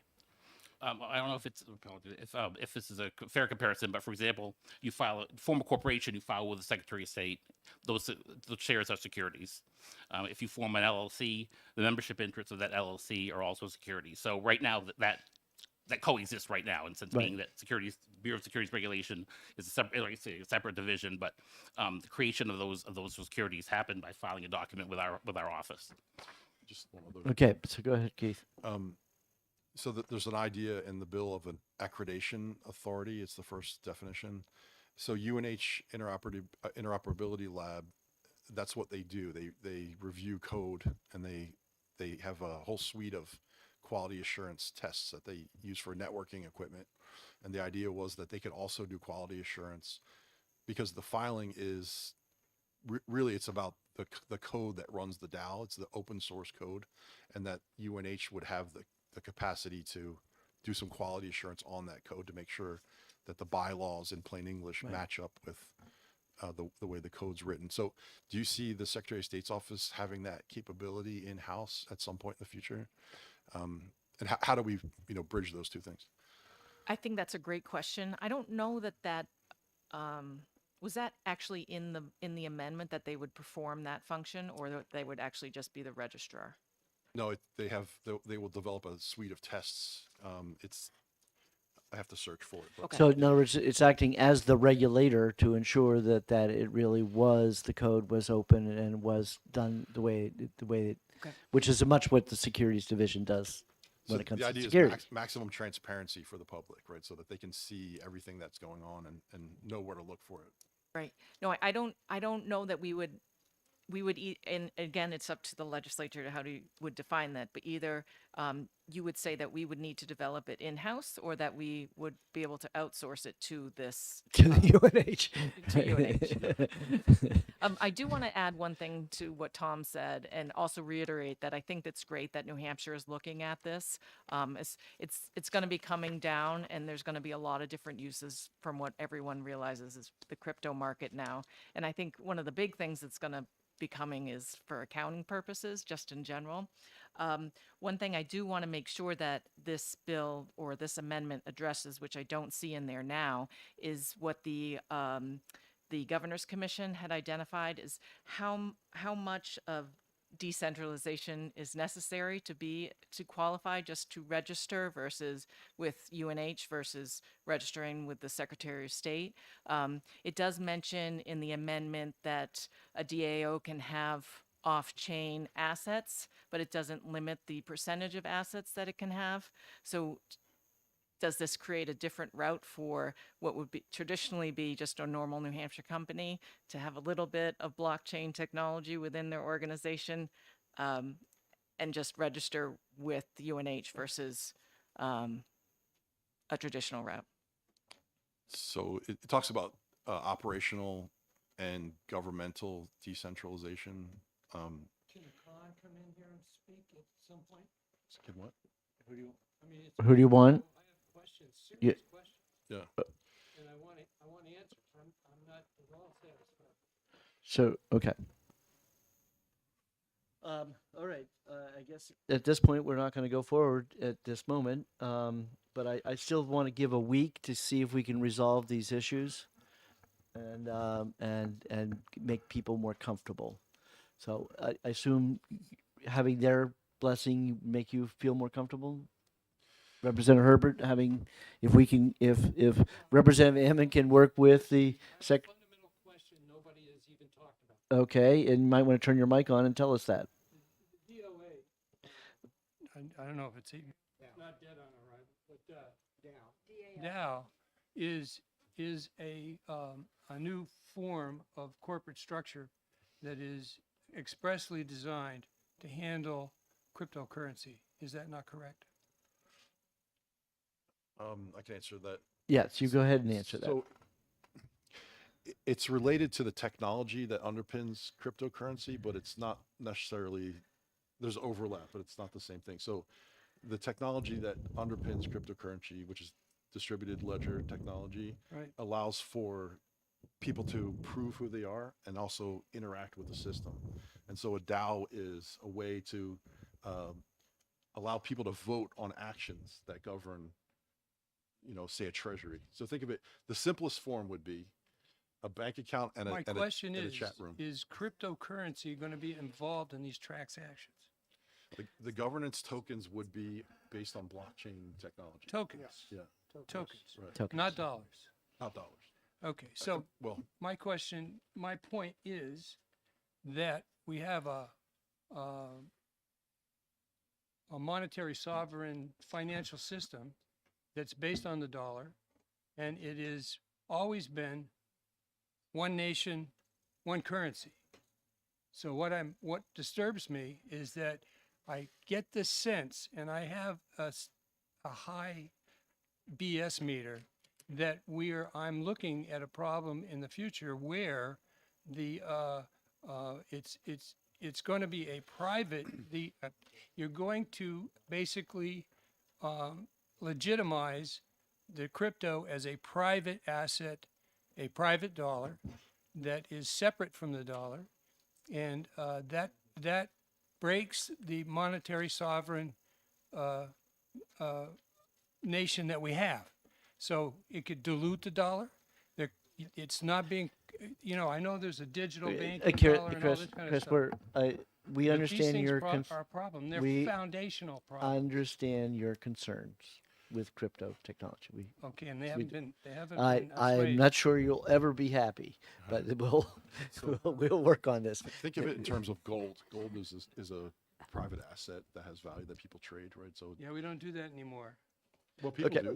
People do. Okay. You can use gold, All but right, you so- have to turn it into the dollar. All right. Representative Thank Gibson. you.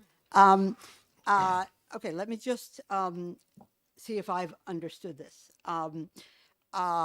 This is essentially a somewhat different form of business organization that might involve cryptocurrency or might not involve cryptocurrency. It doesn't necessarily involve cryptocurrency. It's basically a somewhat different form of business organization, different from the traditional corporate form. Is that correct? Thank you. During this week, while we review this, will we have an will you take questions? If I have to ask you questions or anything, I can just email you and you'll be open to that kind of interaction? Okay.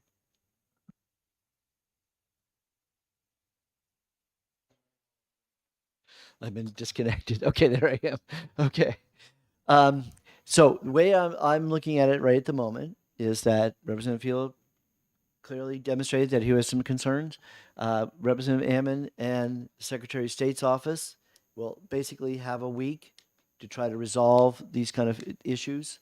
And the proposal from the Secretary of State is that this entity from UNH would be a subcontractor who would then delve into that element of looking at the code, because clearly they don't have that on staff at this moment, and that would not necessarily be their task, and nor do we really would want them to go out and hire the people to do that, so that we'll figure out some kind of language how that might work. And if not, then we'll retain the bill. But if we can get something come by next week, then it might work. Does that sound good, Keith?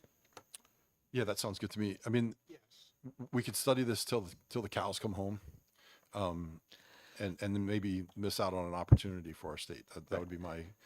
So on Friday we're meeting with the head of the IOL. That maybe we could coordinate something for Friday. Sit down and hash it out. What do you guys think? I'm sure they will make it work. Okay. With that, yes, Representative Philo. Actually, just a suggestion that, as I'm thinking off the top of my head, perhaps the way to work out the UNH repository and the relationship between the Secretary of State's office would be to, in the statute, say the Secretary of State or its designee shall be the repository, and then an administrative rule appoint the UNH repository as the repository. This avoids, in statute, using a private organization as the repository, but in effect still allowing for it. Exactly. Since it's going to be You nailed it right there. That's the language. Yeah, I think. Okay. And that also allows the nimbleness to not use UNH in the future. Yeah, exactly. It could be somebody else. Right. Yeah, exactly. Okay. All right. We'll move on from that. Thank you very much. Thank you. Okay. Now we go to a whole new realm of type of problems. Okay, first up is HB 173. No, this one, aren't we retaining this? The toilet numbers and public, the No, we right here, did what we I have read? is we had an amendment, but it needed to be revised, We and we did retain. yeah, we want to retain. Yeah, retain. Okay. All right. PFAS in carpets 465. So I would like to retain this bill. 242. Oh, well, you're going in numeric order. Yeah, I'm just going from my spreadsheet that I did late one night. Just a comment on this, the feds are apparently coming out very soon with a statement on PFAS. Yeah. No, it's the right answer in the end of the day is that this is a federal issue in PFAS. So, okay. So we're okay with retaining 465. Anybody have a problem with that? Okay. You guys want to go with 242? Is that what you're on? Because you all have it on numeric order. Oh, I see. She put them in there. Different from mine. Oh, my spreadsheet. Okay. 242 PFAS and food packaging. We're going to retain. Okay, then we have freeze dried. We want an ITL freeze dried. What happened to 465? Evidently, I don't know I don't have the same piece of paper you guys. What's the next one after 463? 242 to 28. Okay, so 280 was the last one, or then? Yeah. Okay, now we'll do 465. So, no, It was 242. The list I have, next one is. okay, one person, please. What is the next bill? 242. Okay, 242, PFAS and food packaging. Nope. No, it's 280. 280 is the next bill. Okay, thank you. All right, 280. What happened is in 465 has already been retained? Is that what you're saying? You're just out of order. No, we can't hear it. We've already heard it. We were just talking about 645, that whole conversation. Yes, but what happens now? They're. It's not on any and list? The Secretary of State are gonna work on an amendment to it. What have we done with 465? Have we done? Okay, I'm sorry. Have we taken up 465 already? Is it scheduled for the exec tomorrow? How do I have it? It says already retained. Okay, it's already been retained. Thank God. Okay, it's already been retained. Okay, so we're down to the last one, 280, and Representative Patusek. No, you can't do that. Okay, right. Representative Hunt, seconded by Representative McAleer. We remove ITL 280, the freeze dried, because she did when she realized that government was going to be heavy-handed. She did not want to go there. Okay. Any questions on the ITL? Okay. Everybody, and the subcommittee is about to vote. Representative Hunt, seconded by Representative McAleer, moves in expedient to legislate on HB 280. Any discussion from the subcommittee? Okay. Yes, Representative Herbert.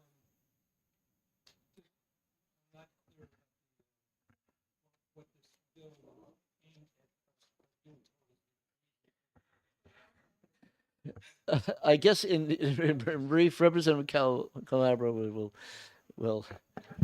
Essentially, this was trying to allow people who are home making food products at their house, essentially being able to grow their own stuff and be able to freeze dry it for preservation purposes and sale. But to sell it at the end of the For day, sale, that's the key question. It was that they want to sell it.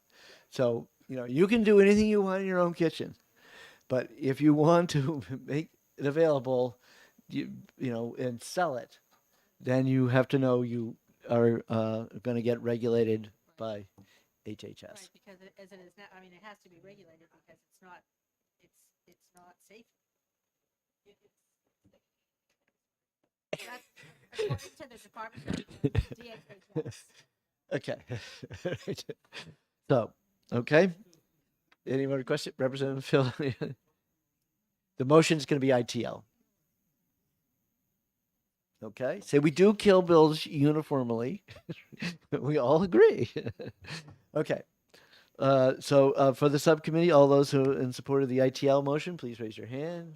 1, 2, 3, 4, 5, 6, 7, 8. Okay. 8 to zip. All right. Mr. Chair? Yes, Representative Gibbs. Thank you. First of all, my apologies. When I asked what happened to 645, I meant what happened to 173 and 242.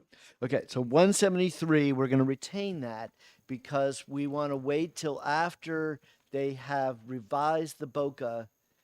And at that point, we were recommended by the department to then actually delete the whole RSA, which is always fun to do. But we're not going to do that until after Okay, that's the BOCA. toilet facilities one. That was the toilet, yeah. Okay, and then 242 PFAS and food packaging. And we're going to retain that because an expectation that the federal government is going to start ruling, the food and drug is going to have. That makes sense. Thank you. Okay. All right. I think we're all done. See you all this afternoon.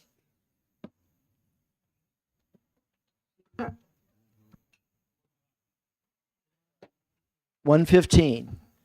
And I'm doing candidates on the moderator for the candidates night, so we got to be out of there by 2 o'clock. Goes to the floor. If it goes to the floor, I think there's a chance we're gonna lose. Well, that's what I don't know, we voted that bill down last week. I think there's some Republicans that understand that it's a anti-business bill. There are some people, but I just want to. What, I'll tell you what happened, what I think is going on. The Republicans lost a bunch of stuff last week because they didn't show up. Right. They had a meeting afterwards in which Osborne yelled his head off. Really? Yes. He's been known to kick people off of committees if they don't vote his way.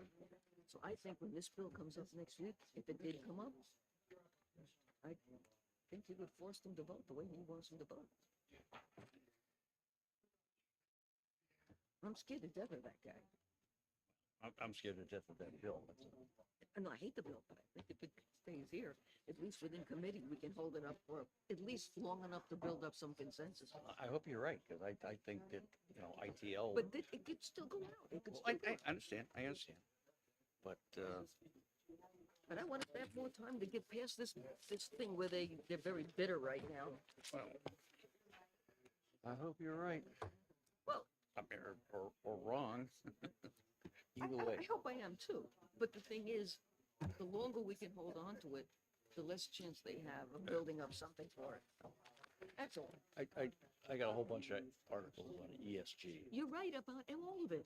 I absolutely agree with all of it. But look what happened on the housing bill. I mean, this is really this is just like CRT. No, it is. It is. In that it's such a political thing that, Well, the fear then would be that they would stick it into the budget. If we retain it, at least they can't do that. So here's the question. Do I stick around for this afternoon or not? And do I come in tomorrow morning or not? Are you just in the business one? Yep. I'm gonna stick around because I really care about PDAB, About what? the Drug Affordability Board. Oh, That's- maybe that's- oh, it doesn't come up. No, that's not on this No, afternoon. I think we can go home. And then, I mean, I don't care about any of this stuff. no, all right, in the morning, Yeah, I really care about these two. if you can't vote on it. Can't vote, but I can say some stuff. You can say whatever you want. That's right. Yeah, I'm gonna stick around just because if I hear the subcommittee discussion, it'll give me a better idea of what to do during the executive session. That makes sense to me. Anita, I'm thinking of not showing up until 1:15 tomorrow. What do you think? It's all, in the morning, it's all health. If you're not on the subcommittee. Yeah, and I'm not on this afternoon's either. Yeah, that's up to you. Yeah.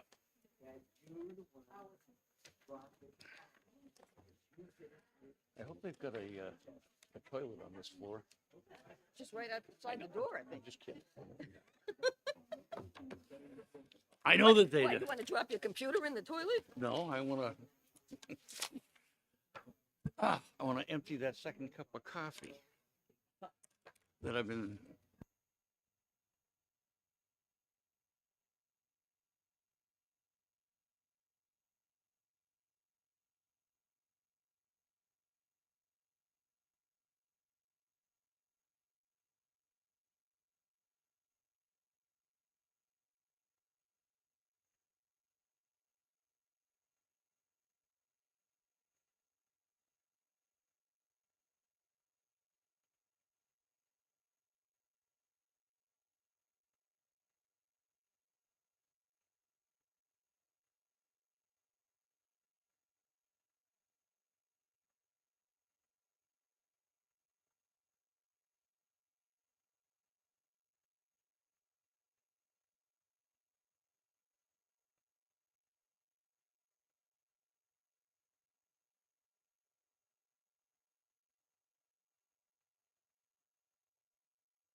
All right.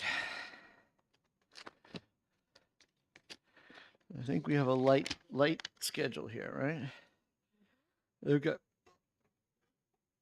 All right. First is 248 commemorative bottles, and we've been honored by having the chairman of the commission, who's the expert,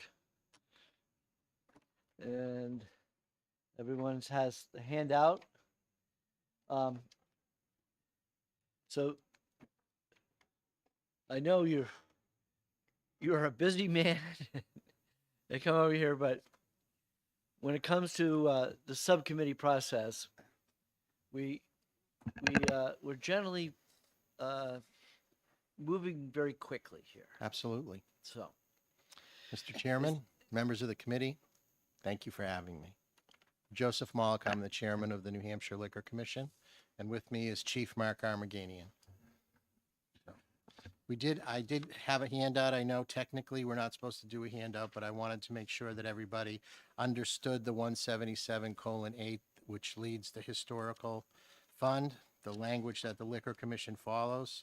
The last revamp in that was done in 2018. And secondly, on the second page, this is just a quick little synopsis breakdown on the 2 pages highlighted in the lime yellow of the gross profit of all the bottles that we've done since we started under Governor Hassan when we started these, along with Senator Waters at the time. We did the first rendition of New Hampshire bottles. And we have done 7 to date. Pretty much all sold out at this point. And then on the last page is the first CAD drawing of the next bottle that we're planning on doing, which is the Cannon Mountain bottle. There'll be more detail. There'll actually be the hook on the top of the tram that holds it, and there'll be more detail, but that's the first one that they could send me. And that one is in the process of being priced out for us now. And just for the record, we did send a letter this morning, which I said that I would draft and send at our last historical meeting, to the New Hampshire Brokers Association.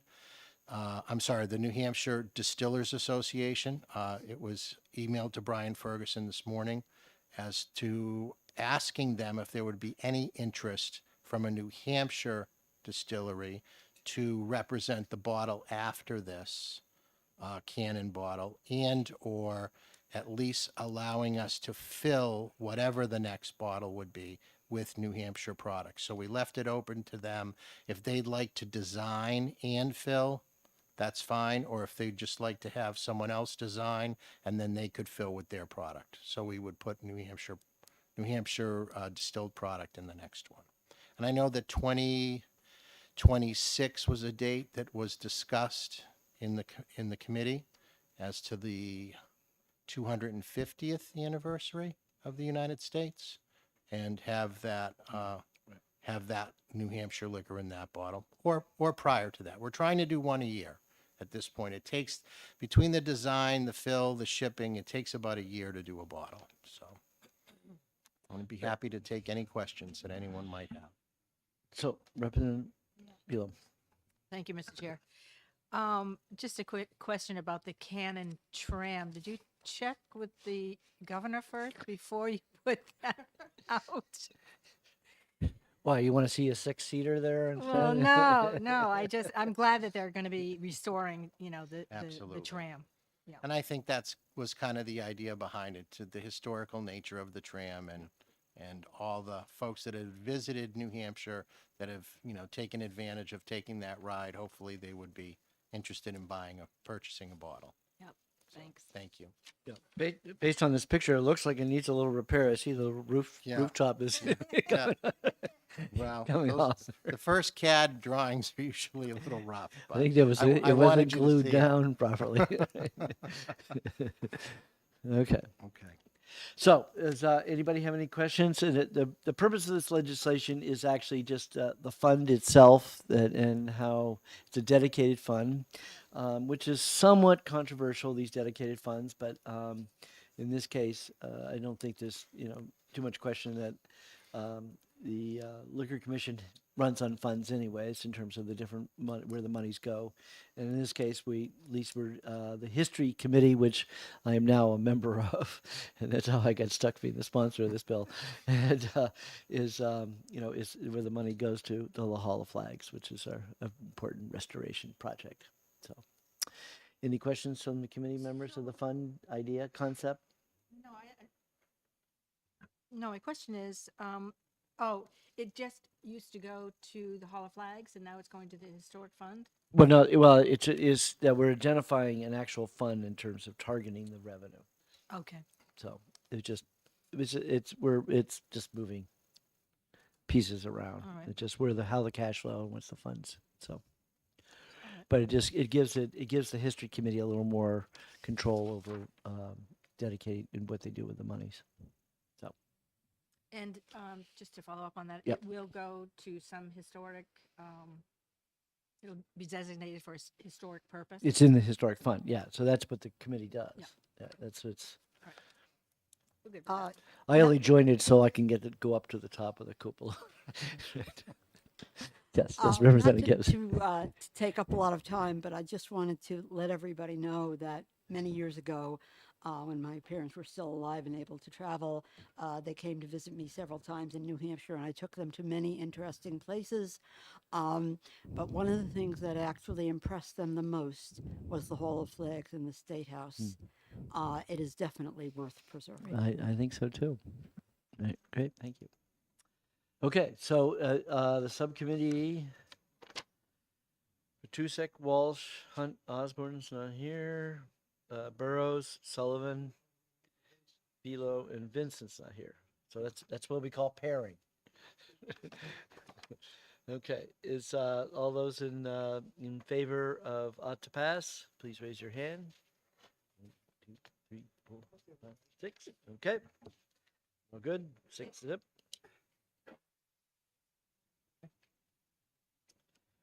I think you should consider, though, having something like Steven Tyler from Aerosmith. He's from New Hampshire. I think you should have a bottle with his face on it. It'd be a big bottle. It could be empty.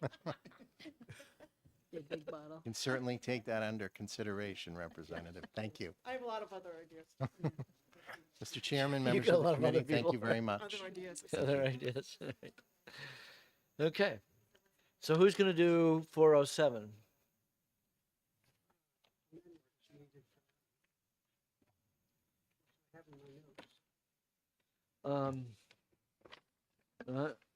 Was I?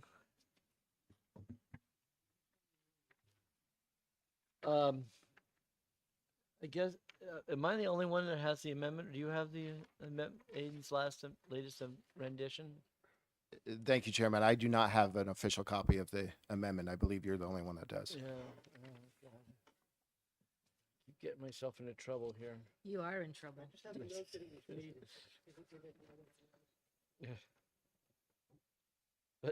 But I see your back, Kristen. So I can ignore that one, right? Yeah, good. So, however, I might need you to run over to Legislative Services, or let's see what I have here.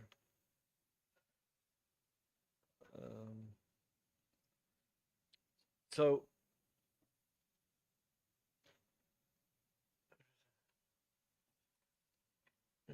okay, 5 hours ago. So that must be it. I got it 5 hours ago. All right, so I'm gonna.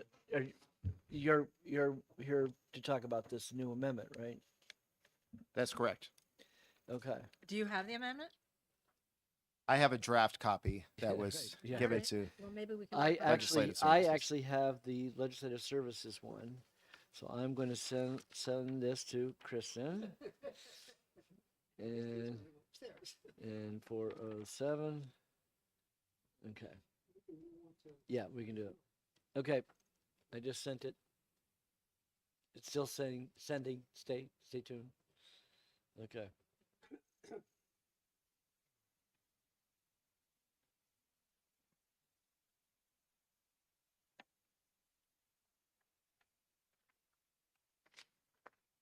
Did you get it? Okay. I know there's a little delay. There was a period of time where my email address, which is Prodigy, which I like to tell people is older than AOL, I couldn't get anything through the Liquor Commission. They could send it, but it would always kept bouncing back on. We Chief wouldn't do Edwards. that to you, Mr. Chairman. Chief Edwards, he gets something's wrong with our email address. What it turned out to be, it was Concord. It was the Concord internet provider.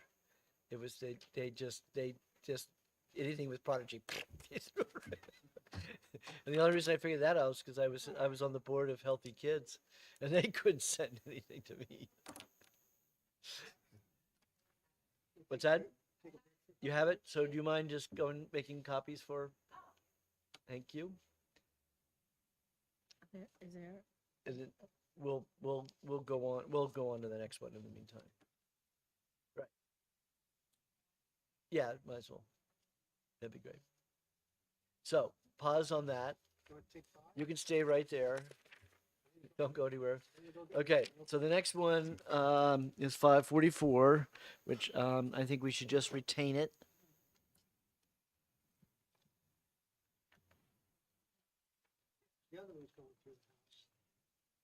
Are you okay with retaining that? Yes. Right. Oh, yeah. We do have someone who might have opposition to retaining us. I'd like to make a motion to ITL. Really?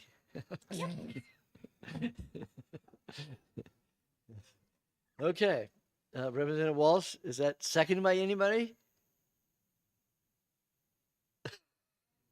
Right. Okay. All right. So. Okay, right. So we don't have a second.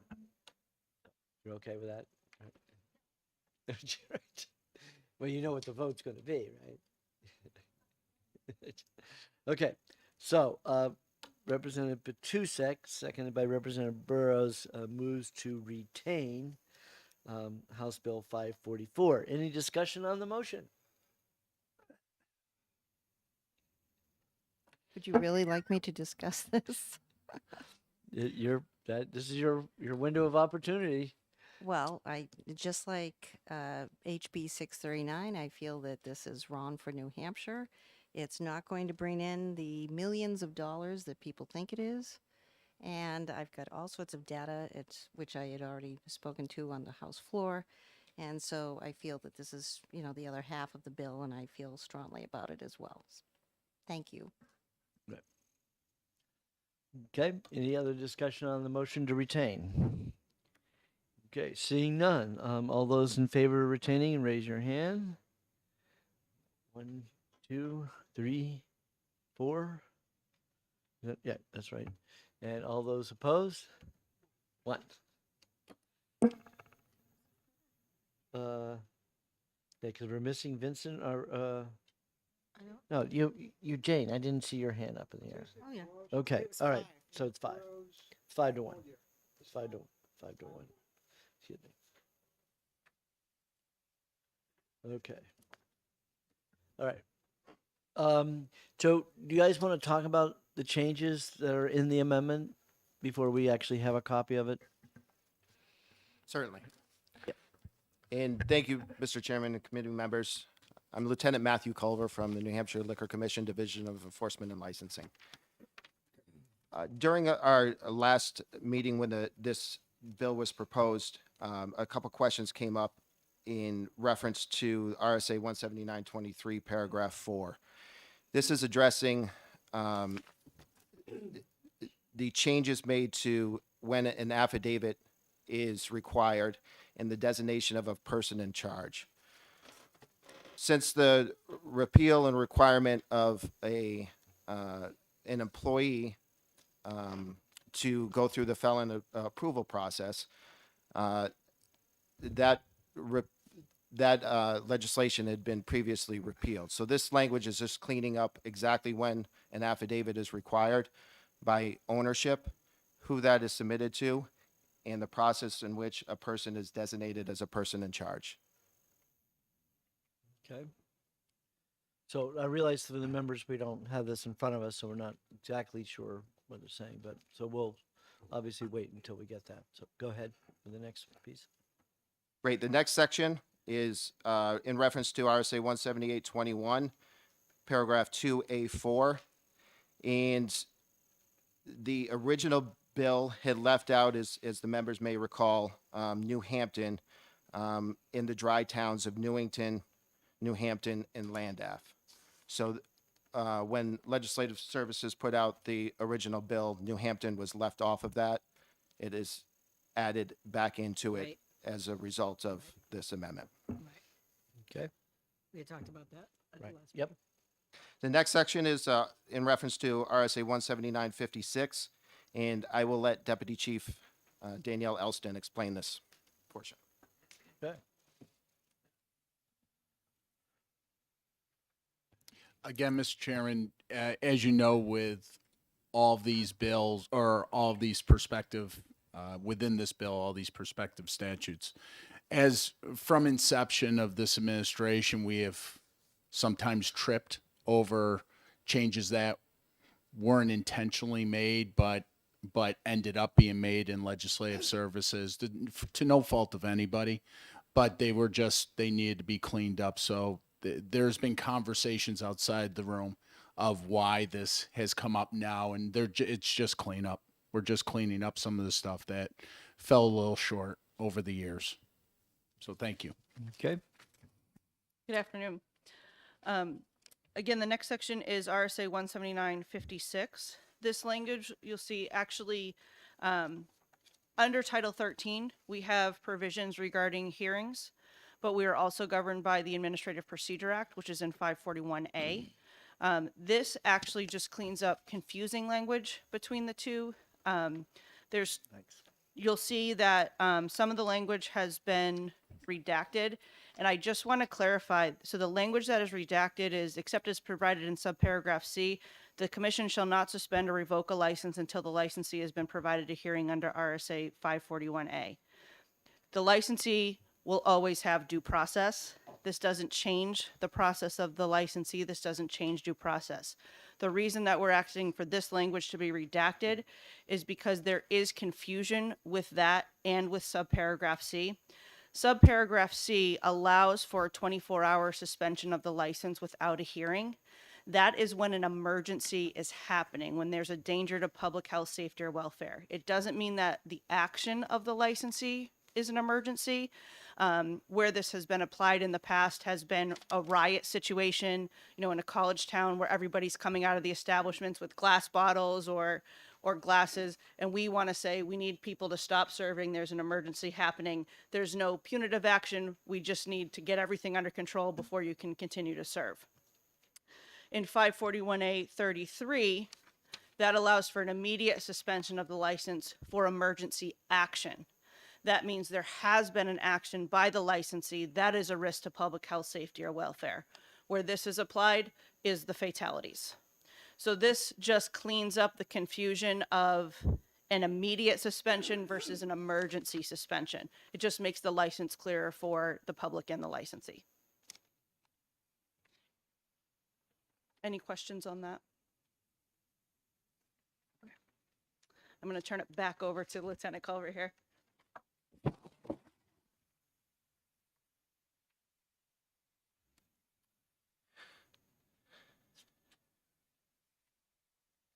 Thank you. And that brings us to the last section, which is on this document on page 2. Section 6. right? Section 6 on page 2. Direct to consumer shipments of alcohol to New Hampshire residents pursuant to RSA 178 27B. There's a typo there. 178 27B. In last legislative session, this particular law was changed. New language was drafted, and what was supposed to happen was paragraph 1A, B, and C were to be split out just like it is here. And paragraphs 2 through 6 were to be repealed. When it made its way through the legislators, paragraphs 2 through 6 were not repealed out of that legislation. This is just fixing it to what the intent was from the last session.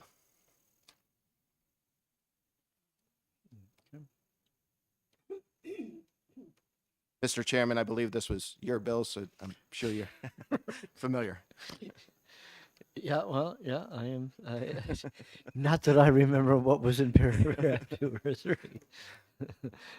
It basically had to do with the limits on the quantities of being able to be directly delivered to consumers Right. and the reporting requirements.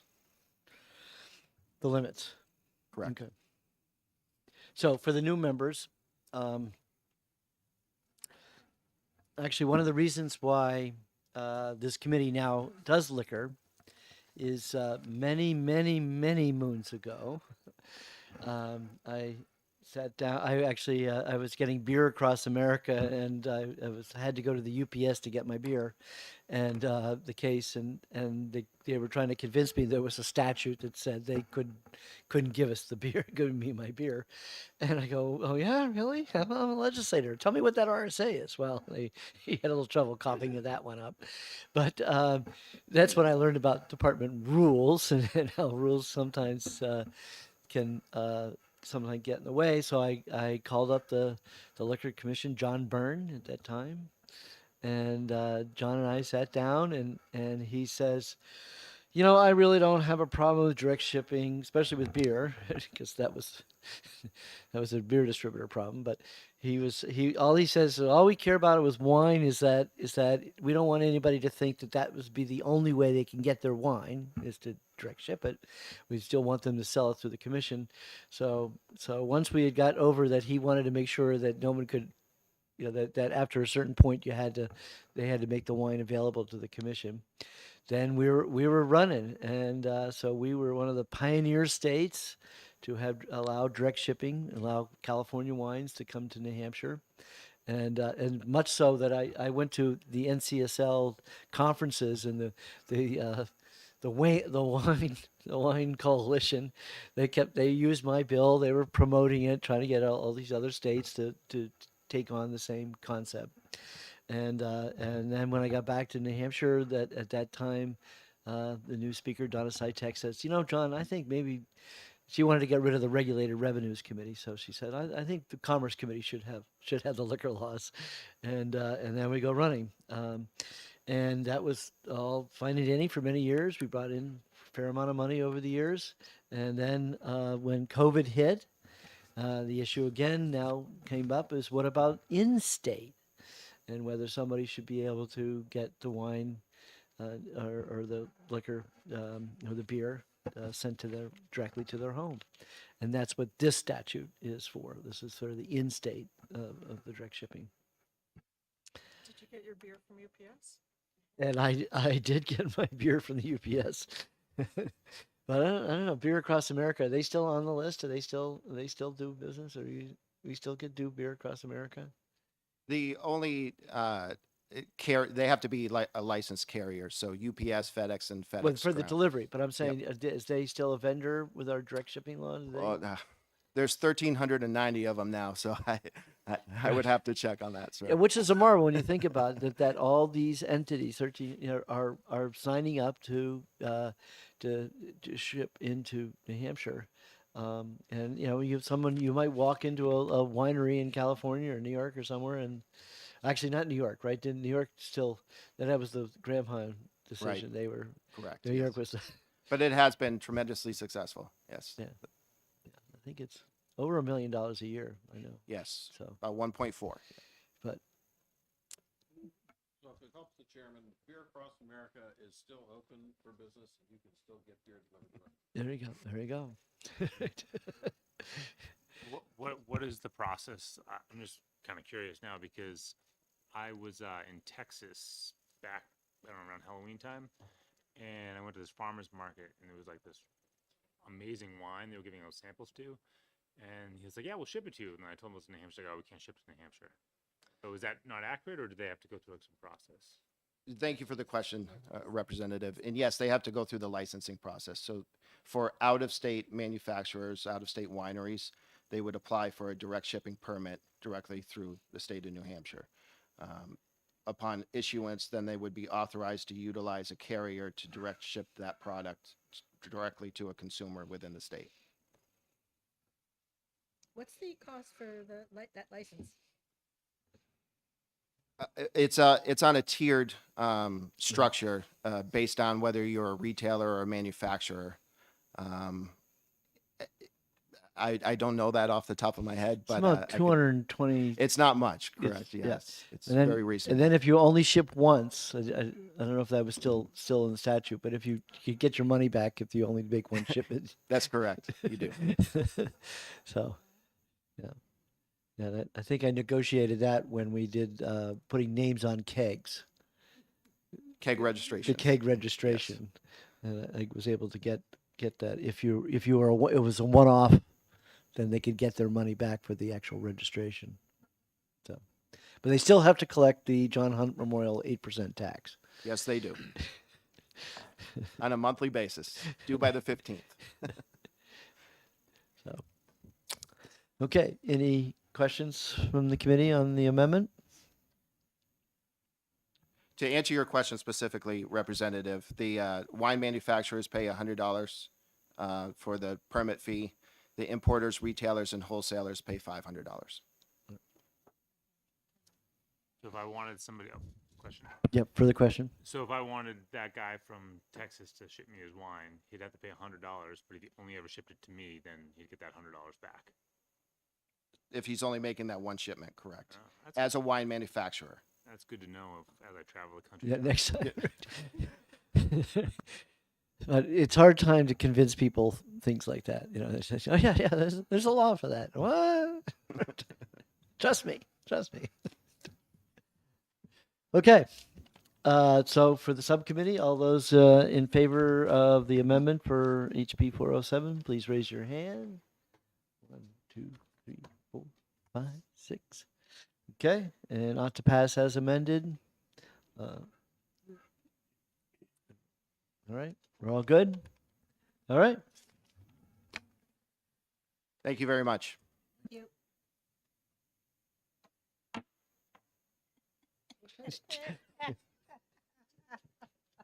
You just wanted to do that, didn't you?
So we're not going to be meeting Tuesday next week. We'll be meeting Wednesday.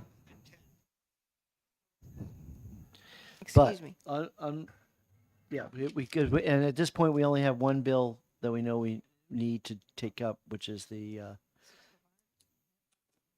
6:45. yeah, 6:45. 6:40. Yeah. And tomorrow is just in the afternoon? So tomorrow morning is the insurance, Oh, the insurance. committee. and I'm just going to say insurance, but that's insurance, health, and property and casualty. Yes, you are. You are. And then tomorrow afternoon, we'll try to exec everything except that one bill. Unless they can pull a rabbit out of the hat tonight.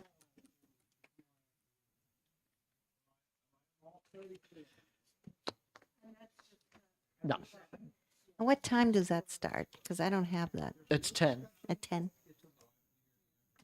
just the afternoon. Is that what time did I have scheduled? 1:15 or 2? 1:15. Right. No, it won't be in this room. It'll be in the Commerce. Yeah. The only reason we're here is because Monday, Tuesdays is Science and Technology as the committee room. So.